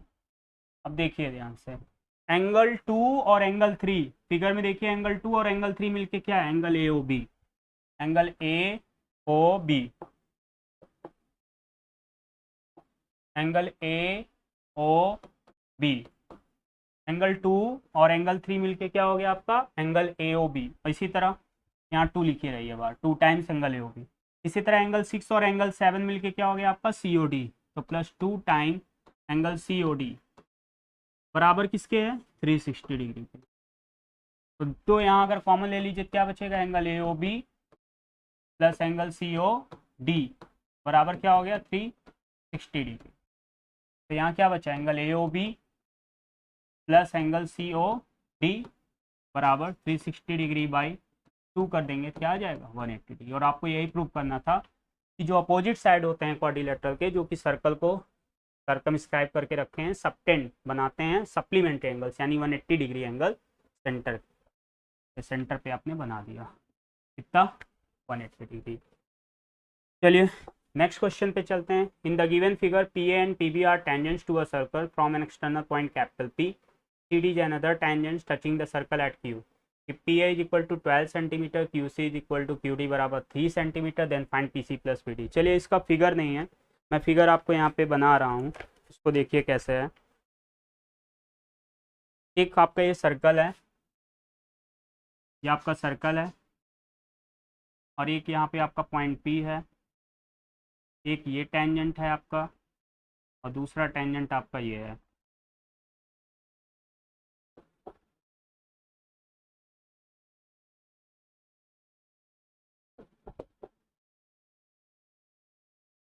चलिए, यहाँ पे जो टच कर रहा है इसका नाम ए डाल दीजिए, इसका नाम बी, ठीक।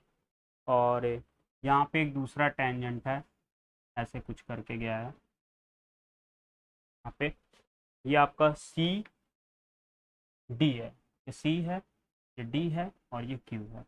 ये आपको फिगर दिया गया है। अब इसी से देखिए ये फिगर बन गया इन द गिवन फिगर। ये आपको यहाँ पे एक फिगर दिया गया है, P A and P B are tangents to the circle. एक टेंजेंट है पी ए और एक टेंजेंट है पी बी, जो कि एक्सटर्नल पॉइंट कैपिटल पी से बनाए गए हैं। और C D is another tangent, और सी डी आपको एक दूसरी टेंजेंट है जो कि सर्कल को क्यू पर टच करते हुए जा रही है। अगर पी ए की लेंथ 12 सेंटीमीटर है, गिवन में देखिए क्या लिखा है, गिवन में आप लिखिए P A is equal to 12 centimetre, और यानी पी ए की पूरी लेंथ ये दी गई है कितना, 12 सेंटीमीटर। और क्या दिया गया है, Q C is equal to Q D, Q C और क्यू डी भी आपस में बराबर है, Q C is equal to Q D 3 centimetre दिया गया। तो आपको फाइंड करना है P C plus P D, यानी आपको निकालना है किसकी वैल्यू है, पी सी इतने और इतने की वैल्यू का sum, P C plus P D आपको फाइंड आउट करना है।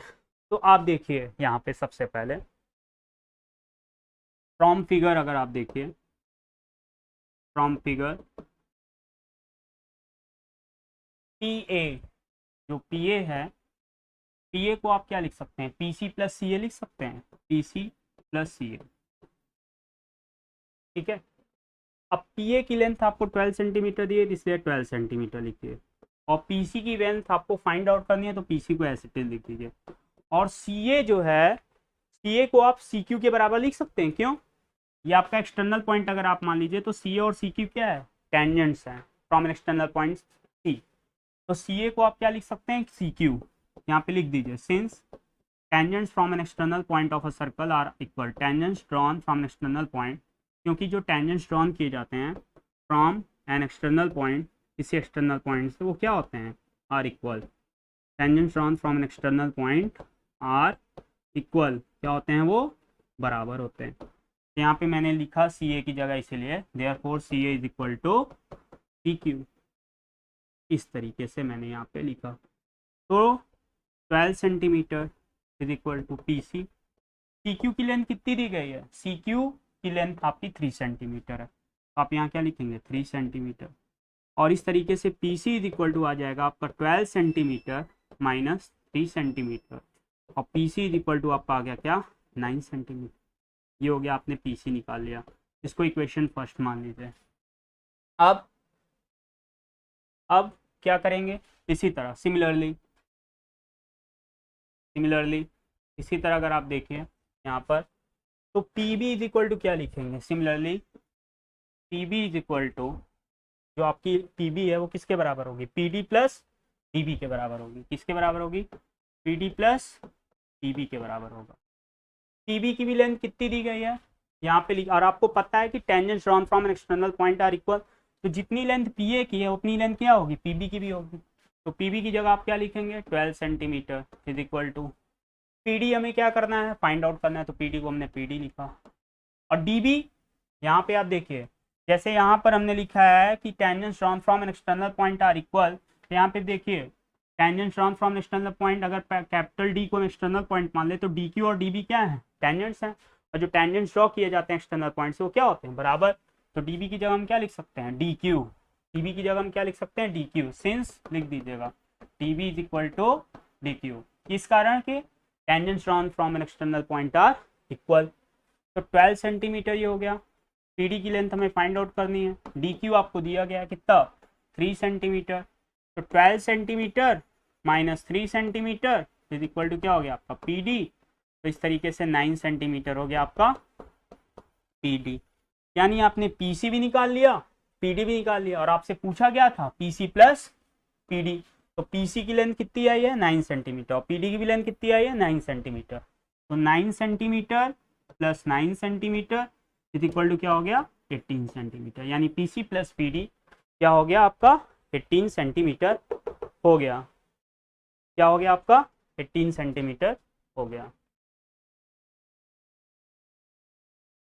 चलिए अब नेक्स्ट क्वेश्चन पर चलते हैं। आपका नेक्स्ट क्वेश्चन क्या है देखिए, इन फिगर, ये आपको एक फिगर दिख रहा है, अ ट्रायंगल एबीसी ड्रॉन, इसमें आपका एक ट्रायंगल एबीसी है ड्रॉन। तो सर्कमस्क्राइब सर्कल, जो कि सर्कल को घेर कर रखा है, और इस सर्कल की जो रेडियस है वो 3 centimetre, such that the segments B D and D C, ये जो बीडी है और डीसी है, are respectively, such that the segments B D and D C are respectively of length 6 centimetre 9 centimetre. यहाँ पे दिया गया है बीडी की लेंथ 6 सेंटीमीटर और डीसी की लेंथ 9 सेंटीमीटर, और पूरा एरिया है जो ट्रायंगल एबीसी का, एरिया ऑफ ट्रायंगल एबीसी वो कितना दिया गया है 54 सेंटीमीटर स्क्वायर। तो आपसे पूछा है कि ए बी की लेंथ क्या होगी और ए सी की लेंथ, ये आपसे पूछ रहा है। तो इसको करने के लिए सबसे पहले आप बताइए, अगर ये 6 सेंटीमीटर है तो ये भी क्या होगा 6 centimetre. Length of tangents drawn from external point of a circle are equal, उसी प्रॉपर्टी से 9 सेंटीमीटर, तो ये भी क्या होगा 9 सेंटीमीटर। अगर इसको मैं इसी तरह सबसे पहले ये ना करके अगर हम ये करें, इसमें हमें कंस्ट्रक्शन पहले कर देना है। इसमें हम एक लाइन ड्रॉ करेंगे ओ ई, जो कि ए बी के परपेंडिकुलर है, और एक लाइन ड्रॉ करेंगे ओ एफ, जो कि ए सी के परपेंडिकुलर है। इतना ड्रॉ करने के बाद यहाँ पे आप जो थ्योरम है वही कहती जो है वही लगाइए कि अगर ये 6 सेंटीमीटर तो ये भी 6 सेंटीमीटर, क्योंकि length of tangent drawn from external point of a circle are equal. इसके बाद ये भी 9 सेंटीमीटर तो ये भी 9 सेंटीमीटर। अगर आप इसको ए ई को एक्स मानते हैं तो ये भी क्या होगा एफ एक्स। इसके बाद आप ज्वाइन कर दीजिए। इसके बाद आप क्या करिए, इसको ज्वाइन कर दीजिए, तो इससे ज्वाइन कर दीजिए, ज्वाइन कर दीजिए B D, sorry join B O, O C and O A. तो आपको यहाँ 3 ट्रायंगल देखने को मिल रहा है, एक ट्रायंगल ये, दूसरा पूरा ट्रायंगल ये, और तीसरा पूरा ट्रायंगल ये। तो आप यहाँ पे लिख सकते हैं कि area of triangle A B C is equal to area of triangle A O B, area of triangle A O B plus area of triangle B O C plus और area of triangle A O C. अब आपको area of triangle A B C दिया गया कितना 54, तो आप इसके नीचे 54 सेंटीमीटर स्क्वायर लिख दीजिए। अगर हम बात करते हैं area of triangle A O B में, ओ area of triangle A O E, अगर आप ए ओ बी देखिए तो एरिया ऑफ ट्रायंगल होता है क्या 1/2 बेस इंटू हाइट होता है। तो यहाँ पे बेस अगर आप देखिए तो क्या मिल रहा है ए ओ बी में, ए बी बेस है आपका। यहाँ मैं डायरेक्ट लिख रहा हूँ, तो मैं इरेज कर रहा हूँ, डायरेक्ट लिखिए यहाँ पे इज इक्वल टू 1/2, बेस क्या है यहाँ पे ए बी, और हाइट क्या है आपका, हाइट है आपका ओ ई। इसी तरह यहाँ पे भी देखिए, इसमें क्या है 1/2, बेस क्या है आपका बी सी, और हाइट क्या है आपका ओ डी। इसी तरह area of triangle A O C में आ जाइए 1/2, बेस क्या है आपका ए सी, और हाइट क्या है आपका ओ एफ। तो यहाँ पे आपने 54 सेंटीमीटर स्क्वायर लिखा, 1/2 कॉमन निकाल लीजिए, यहाँ क्या बचेगा A B into O E plus B C into O D plus A C into O F, ये बचेगा आपका। ये 2 इधर आ जाएगा, 2 4 जा 8, 2 5 जा 10, 108 सेंटीमीटर स्क्वायर हो जाएगा। अब जो वैल्यू है ए बी की वैल्यू क्या है देखिए ध्यान से, आपकी जो ए बी है वो क्या है x+6, और ओ ई क्या है, ओ ई आपका सर्कल का रेडियस ही तो है, तो इसकी वैल्यू क्या है 3 सेंटीमीटर, तो ये 3 लिख दीजिए।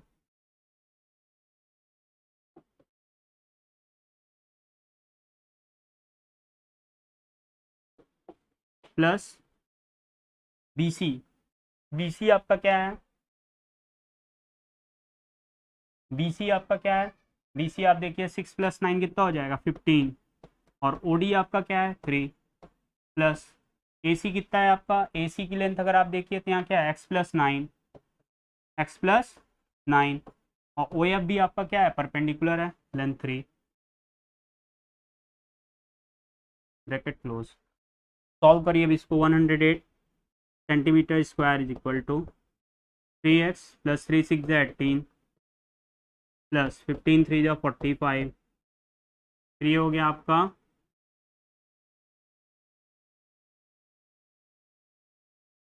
3x, ये हो गया आपका 3x + 3 9 27, ये हो गया आपका।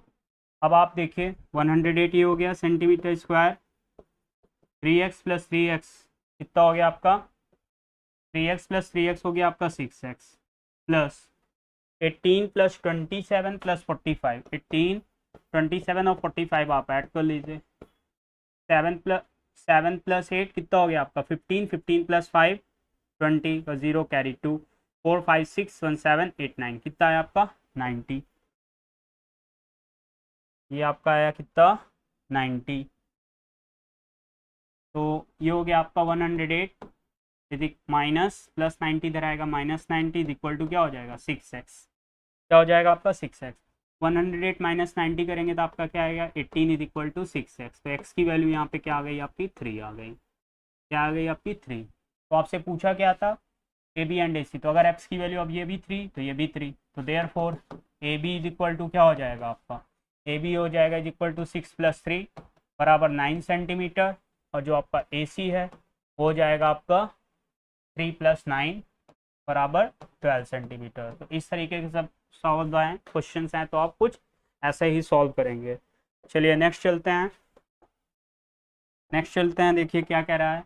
इन a figure, in a given figure एक क्वाड्रिलेटरल एबीसीडी इज ड्रॉन। एक क्वाड्रिलेटरल एबीसीडी आपको दिख रहा है जो कि सर्कल को सरकमस्क्राइब यानी घेर के रखा है, जिसका सेंटर क्या है ओ, इन सच अ वे कि जो A B B C C D and D A B B C C D और डी ए को जो है सर्कल ए बी वाली साइड को पी पॉइंट पर, बी सी वाले साइड को क्यू पॉइंट पर, सी डी वाले पॉइंट को सी डी वाले साइड को आर पॉइंट पर, और ए डी वाले लाइन सेगमेंट को एस पॉइंट पर, ए बी वाले लाइन सेगमेंट को पी पर, बी सी वाले लाइन सेगमेंट को सर्कल क्यू पर, और सी डी वाले लाइन सेगमेंट को सर्कल आर पर, और ए डी वाले लाइन सेगमेंट को सर्कल एस पर क्या कर रहा है टच कर रहा है।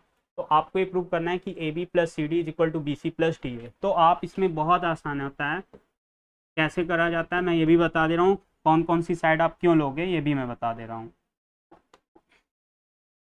सबसे आप पहले यहाँ पे लिखिए कि जो टेंजेंट्स होते हैं drawn from external point of a circle are क्या होते हैं इक्वल। यहाँ पे लिखिए since tangents drawn from an external point, since tangents drawn from an external point of a circle क्या होते हैं आर इक्वल, वो क्या होते हैं इक्वल होते हैं, क्योंकि जो टेंजेंट्स ड्रॉन किए जाते हैं किसी एक्सटर्नल पॉइंट से वो क्या होते हैं इक्वल होते हैं। तो देयरफॉर, तो आप ये कह सकते हो therefore A P is equal to A S, A P is equal to A S, ये पहला मान लीजिए, D S is equal to D R, ये दूसरा मान लीजिए, B Q is equal to B P, B Q is equal to B P, B Q is equal to B P तीसरा मान लीजिए, और C R is equal to C Q ये चौथा मान लीजिए। ये मानने के बाद आपको मैं बताऊं क्वेश्चन देखिए क्या कह रहा है ए बी + सी डी। अब आप देखिए ए बी + सी डी जो है, ए बी में क्या कौन कौन सी साइड आ रही है ए पी + पी बी, और सी डी में कौन सी साइड आ रही है सी आर + डी आर। ये होता है, यहाँ पे चीटिंग करिए कि ए बी है और सी डी है, तो ए बी में क्या क्या आ रहा है ए पी और पी बी, और सी डी में क्या आ रहा है सी आर और डी आर। यानी ए पी को पी बी के साथ ये ए पी, और आपका क्या है ए पी के साथ क्या है पी बी, ये वाला ए पी के साथ आप पी बी लीजिए, एडिंग यहाँ पे लिखिए adding equation first second third and fourth. तो देखिए यहाँ पे जो मैंने B Q is equal to B P लिखा है, अगर इसको आप ऐसे लिख देंगे क्या कोई फर्क पड़ेगा, नहीं पड़ेगा। तो तो आप इसको चाहें तो ऐसे भी लिख सकते हैं, बीपी, मैं फिर से लिख दे रहा हूँ, चलिए देखिए, मैं फिर से लिख रहा हूँ, tangents drawn from an external point are equal होते हैं, तो आप यहाँ पे लिख सकते हैं A P is equal to A S, ये लिख दीजिए पहला। दूसरा आप लिख दीजिए B P is equal to B Q, B P is equal to B Q. अब ए पी के साथ देखिए पी बी आ रहा है, इसलिए ऐसा सिस्टम सेटअप करिएगा कि ए पी के साथ बी पी इधर ही साइड आपको दिखाई पड़े, लेफ्ट हैंड साइड में, और ए एस जो है बी, मतलब ये जो आप देख रहे हैं ए बी के साथ क्या क्या आ रहा है, ए पी और पी बी, तो आप ऐसा सेटअप करिए इक्वेशन को कि ए पी और पी बी एक साथ आए, तो B P is equal to B Q, ए सेकेंड हो गया। अब आपको ए बी के साथ दूसरा क्या ऐड करना है, सी डी, तो सी डी यहाँ पे ये है, सी डी में आपका क्या है, सी आर और डी आर, यानी सी आर और डी आर को लेफ्ट हैंड साइड पे लिखने की कोशिश करिए, तो आप लिखिए D R is equal to क्या होता है, डी एस, ये थर्ड मान लीजिए, और C R is equal to क्या होता है, सी क्यू, या आप फोर्थ मान लीजिए, और सभी चारों इक्वेशन को आप क्या कर दीजिए, ऐड कर दीजिए, तो वही मैंने लिखा adding equation first, second, third and fourth. मैं आपको यहाँ पे बता रहा हूँ, इस बात का आपको विशेष ध्यान रखना है कि ए पी, जैसे यहाँ पे A B plus C D आया है तो बराबर बी सी प्लस डी है, तो सबसे पहले देखिए ए बी और सी डी है कहाँ, ए बी ये है, सी डी ये है, ए बी के साथ क्या है, ए पी और पी बी, तो आप ये कोशिश करिए कि ए पी और पी बी को लेफ्ट हैंड साइड पे लिखिए, तो इसीलिए मैंने लिखा है ए पी बराबर ए एस, और बी पी भी इधर ही लिखा है, क्यों, ताकि जब ए पी और हम बी पी ऐड करें तो मुझे ए बी मिल जाए, सारे चीज़ों को लेफ्ट ही साइड में लिखा हूँ। इसी तरह सी डी में क्या आया है, सी आर और डी आर, तो सी डी की ज़रूरत है मुझे यहाँ पर, तो सी डी को भी मैंने क्या लिखा है, सी आर और डी आर को लेफ्ट ही हैंड साइड पे किया है, देखिए सी आर डी आर, तो इस बात का ध्यान रखिएगा, तो आपको प्रूविंग करने में दिक्कत नहीं होती, नहीं फिर आप उसी में सोचेंगे यार ये इसके बराबर है, वो उसके बराबर है, कैसे करेंगे बराबर। लेकिन अगर आप एक सिस्टमैटिक वे में चलिए कि ए बी के साथ आपको A P plus P B दिखा है, तो आप ये दिमाग रखिए कि ए पी और पी बी हमारा लेफ्ट हैंड साइड में रहेगा। इसी तरह सी डी में सी आर और डी आर है, तो सी आर डी आर भी आप क्या करिए, लेफ्ट हैंड साइड में रखने की कोशिश करिए। फिर जो इक्वेशन है उसको ऐड कर दीजिए, लेफ्ट हैंड साइड को लेफ्ट हैंड साइड के साथ, राइट हैंड साइड को राइट हैंड साइड के साथ। तो देखिए क्या लिखेंगे, A P plus B P plus D R plus C R is equal to A S plus B Q plus D S plus C Q. अब देखिए आसानी से A P plus B P, figure से देखिए A P plus B P किसके बराबर है, आपका ए बी के बराबर है, और D R plus C R किसके बराबर है, सी डी के बराबर है, तो A B plus C D अपने बराबर, A S plus B Q. अब देखिए ये ए एस यहाँ है और बी क्यू इधर है, तो कोई बात नहीं, ए एस के साथ अगर आप डी एस, ए एस और डी एस एक साथ लिख लीजिए, A S plus D S, कोई फर्क पड़ेगा तो है नहीं। इसी तरह बी क्यू और प्लस सी क्यू एक साथ लिख लीजिए, तो ये हो गया आपका A B plus C D is equal to A S plus D S, क्या हो गया आपका, ए डी हो गया, और B Q plus C Q मिलके क्या हो गया आपका, B Q plus C Q मिलके हो गया आपका बी सी। तो यही आपको प्रूव करना था कि A B plus C D is equal to A D plus B C होना चाहिए। चलिए नेक्स्ट क्वेश्चन पे चलते हैं।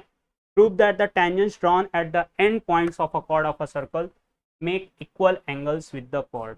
अब यहाँ पे देखिए क्या कह रहा है कि जो टेंजेंट्स ड्रॉन होते हैं at the end points of a chord of a circle, एक सर्कल है मान लीजिए, और इस सर्कल में मैं एक कॉर्ड यहाँ पे बना देता हूँ जिसका सर्कल का सेंटर ये है, लेकिन ये आपका क्या है, कॉर्ड है। तो जो कॉर्ड के एंड पॉइंट्स पर टेंजेंट्स अगर ड्रॉ करते हैं, मान लीजिए एक एक्सटर्नल पॉइंट भी है और यहाँ से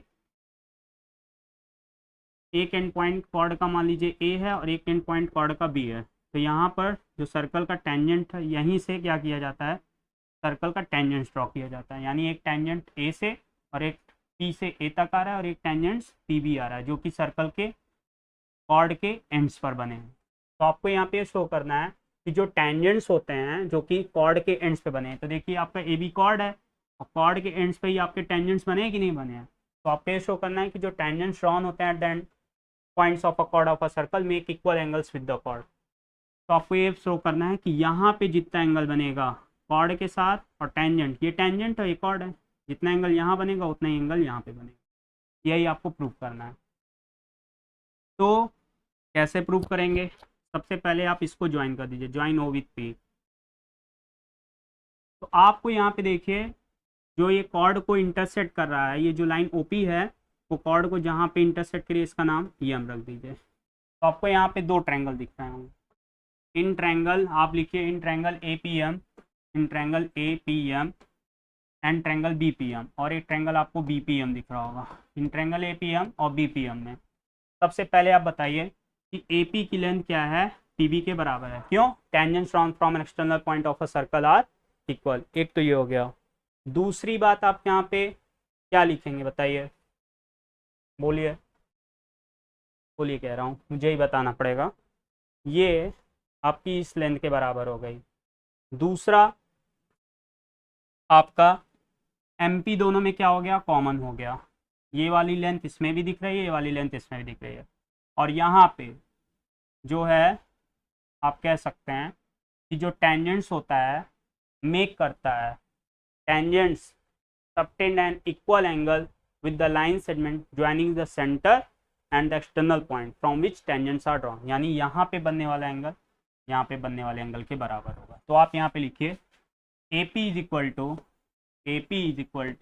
BP since tangents from an external point are equal, tangents drawn from an external point are equal, क्योंकि जो tangents ड्रॉ किए जाते हैं किसी एक्सटर्नल पॉइंट से वो क्या होते हैं, इक्वल होते हैं। पहला ये हो गया। दूसरा आप लिख दीजिए, आपने लिखा है AP is equal to BP। दूसरा आप लिखिए कि MP is equal to MP, MP is equal to MP common है, ये हो गया। और तीसरा आप लिख दीजिए angle APM is equal to angle BPM, angle APM is equal to angle BPM। यहाँ पे क्या कर रहे हैं, लिखिए tangents are equally inclined, tangents are equally inclined, क्योंकि जो टेंजेंट्स होते हैं वो इक्वली इंक्लाइंड होते हैं विद द लाइन सेगमेंट, उस लाइन सेगमेंट के साथ, with the line segment joining the center and the external point, joining the center and external point, जहाँ से टेंजेंट्स ड्रॉ की होती है। तो एक्सटर्नल पॉइंट क्या है, जहाँ से टेंजेंट्स ड्रॉ की होती है। तो यहाँ आपने देखा कि दोनों टेंजेंट्स को, दोनों ट्रायंगल को आपने क्या कर दिया, कॉन्ग्रुएंट दिखा दिया साइड एंगल साइड प्रॉपर्टी से, अरे क्राइटेरिया से दोनों टेंजेंट्स को आपने, दोनों ट्रायंगल को क्या दिखा दिया, कॉन्ग्रुएंट दिखा दिया। तो therefore triangle APM is congruent to triangle BPM, इससे by side angle side criterion, side angle side criterion से। जब दो ट्रायंगल्स आपस में कॉन्ग्रुएंट हो जाते हैं तो उनके किन्हीं भी पार्ट को CPCT से, corresponding part of congruent angle से क्या दिखा सकते हैं, बराबर दिखा सकते हैं। तो this implies that angle PAM is equal to angle PBM, is equal to angle PBM। यही आपको प्रूव करना था कि जो टेंजेंट्स होते हैं वो कॉर्ड पे, जहाँ पे tangents drawn at the end points of a chord of a circle make equal angles with the chord. तो जो टेंजेंट्स होते हैं वो कॉर्ड के साथ कहाँ पर, पॉइंट ऑफ कॉन्टैक्ट पे इक्वल एंगल सबटेंड करते हैं। या आप कह सकते हैं सिंपली कि टेंजेंट्स और कॉर्ड के बीच में इक्वल एंगल शो करना था, angle PAM is equal to angle PBM। Next चलिए नेक्स्ट देखते हैं। यहाँ पे देखिए इन फिगर, ध्यान से देखिए, भी बहुत अच्छा क्वेश्चन है कि टू टेंजेंट्स PQ, एक टेंजेंट्स है आपका RP और एक टेंजेंट्स है आपका RQ, आर ड्रॉन, बनाया गया है। ये देखिए एक टेंजेंट्स आपका RP और एक tangents RQ drawn from an external point capital R, external point है कैपिटल R से, जिसका सेंटर क्या है, सर्कल का O, और एंगल PRQ, ये आपको दिया गया है कि PRQ कितना दिया गया है, 120 डिग्री। तो आपको ये प्रूव करना है कि जो OR की लेंथ होगी वो हमें PR प्लस RQ के बराबर दिखाना है। तो सबसे पहले आप ये क्या करेंगे, ज्वाइन OP, आप ज्वाइन कर दीजिए OP, join OP।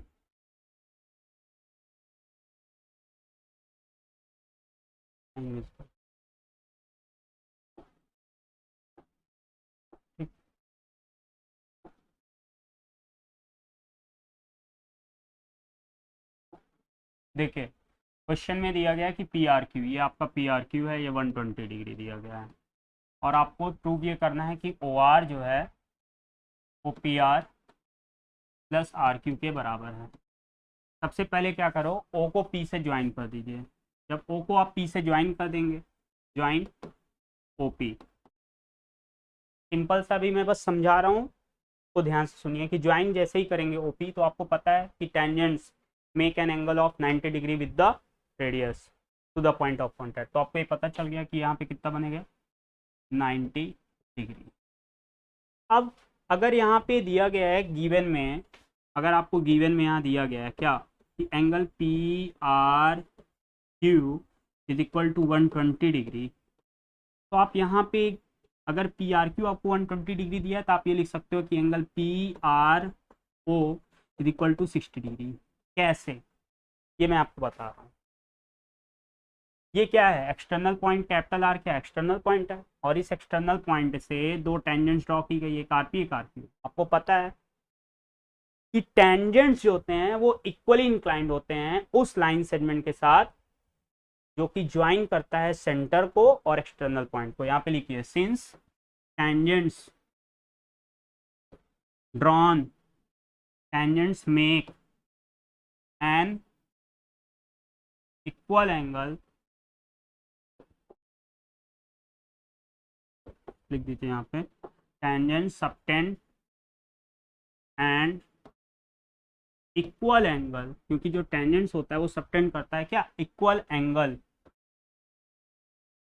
With the line segment, उस लाइन सेगमेंट के साथ, the line segment joining the centre, जो कि ज्वाइनिंग करती है क्या, सेंटर को, ज्वाइनिंग द सेंटर जो कि सर्कल के सेंटर को ज्वाइन करती है, and external point of a circle, joining the centre and external point of a circle. ये external point of a circle जो क्या है, बार बार मैं बता रहा हूँ, एक्सटर्नल पॉइंट जो ऑफ अ सर्कल है वो एक ऐसा पॉइंट है जहाँ से टेंजेंट्स ड्रॉ की गई है। तो ये ध्यान रखिएगा, एक्सटर्नल पॉइंट, तो यहाँ पे क्या होता है, वो पॉइंट जहाँ से टेंजेंट्स ड्रॉ की होती है। तो इसीलिए यहाँ पे जो PRQ था टोटल 120 डिग्री, ये अब दो इक्वल भागों में बढ़ गया, तो ये भी 60 हो गया, ये भी 60 डिग्री। अब आपको यहाँ पे ट्रायंगल OPR दिख रहा होगा। इन ट्रायंगल OPR में अगर मुझे दिखाना है OR की लेंथ PR और RQ के बराबर है, तो अगर यहाँ पे cos 60 डिग्री थोड़ी देर के लिए गए, cos theta is equal to क्या होता है, यहाँ पे लिखिए, since cos theta is equal to क्या होता है, B/H। तो यहाँ आपका ये 90 डिग्री है, तो 90 डिग्री के सामने तो ये क्या हो गया आपका हाइपोटेन्यूस, ये आपका क्या है 60 डिग्री है, तो 60 डिग्री के सामने क्या हो जाएगा आपका, ये परपेंडिकुलर हो जाएगा, और ये आपका क्या हो जाएगा, बेस हो जाएगा। तो cos theta is equal to B/S, तो यहाँ B क्या है आपका PR, क्या है आपका PR, और H क्या है आपका OR। और cos 60 डिग्री का जो फॉर्मूला होता है, यानी cos 60 डिग्री की जो वैल्यू होती है वो क्या होती है, 1/2 पता होना चाहिए। sin 0 डिग्री 0 होती है, sin 30 1/2, तो अगर sin 30 की वैल्यू 1/2 तो cos 60 की वैल्यू क्या होती है 1/2। तो यहाँ PR को आपने PR ही रखा, OR को मैंने OR ही रखा, क्रॉस मल्टीप्लाई कराया। जैसे ही क्रॉस मल्टीप्लाई कराएंगे तो ये आपका क्या हो जाएगा, ये आपका हो जाएगा, आगे मैं लिख रहा हूँ, OR is equal to 2 times PR। तो OR को आप OR ही लिखिए। अच्छे बताइए, since PR is equal to RQ बोल सकते हैं कि नहीं बोल सकते, क्यों, tangents drawn from an external point of a circle are equal. तो PR को अगर हम PR प्लस PR लिख दे तो कोई फर्क पड़ेगा, नहीं पड़ेगा। अब OR को मैंने OR ही लिखा, PR को मैंने PR को PR ही लिखा, plus PR is equal to RQ होता है कि नहीं, tangents drawn from an external point of a circle are equal. तो यहाँ पे PR की जगह हम क्या लिख सकते हैं, RQ। यहाँ पे since PR is equal to क्या होता है, RQ डाल दी गई, since PR is equal to RQ।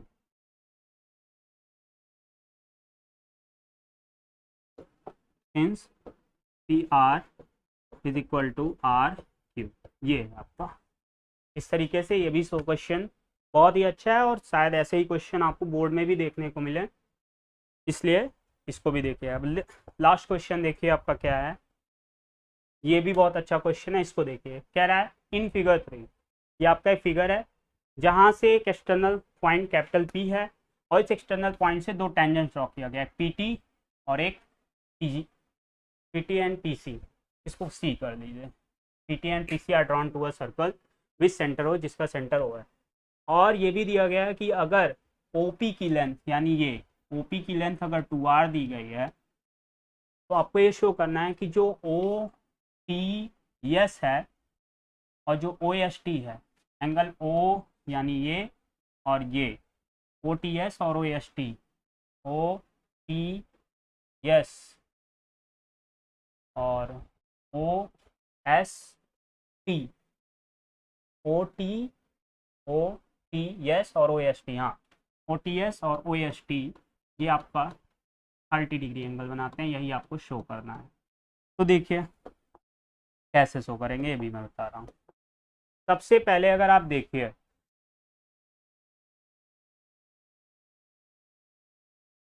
तो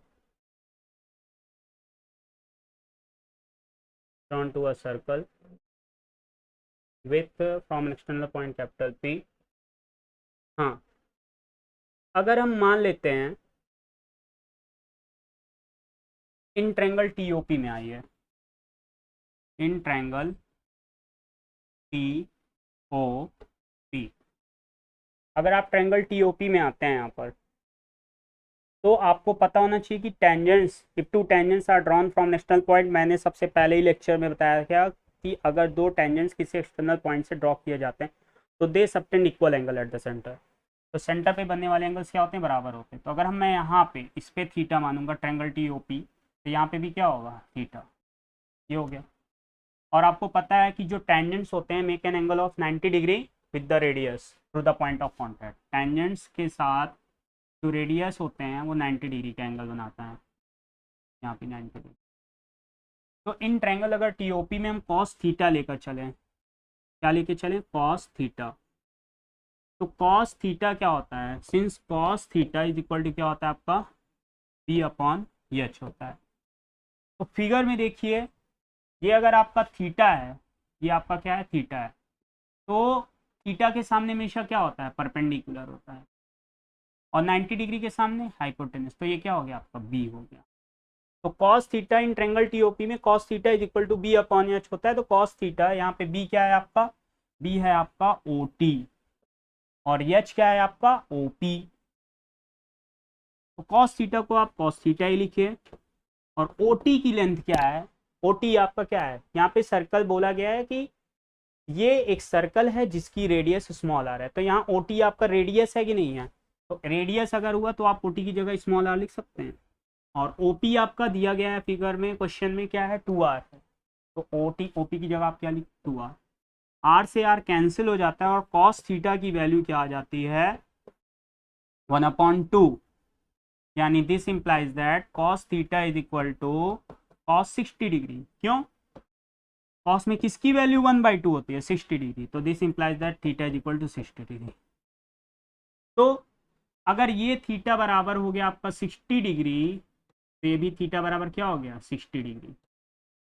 तो देयरफॉर आप ये कह सकते हो, देयरफॉर एंगल जो TOS है, angle TOS is equal to क्या हो जाएगा, थीटा प्लस थीटा, यानी 60 डिग्री प्लस 60 डिग्री बराबर क्या हो गया, 120 डिग्री। यानी आपको पता चल गया कि TOS पूरा का पूरा 120 डिग्री।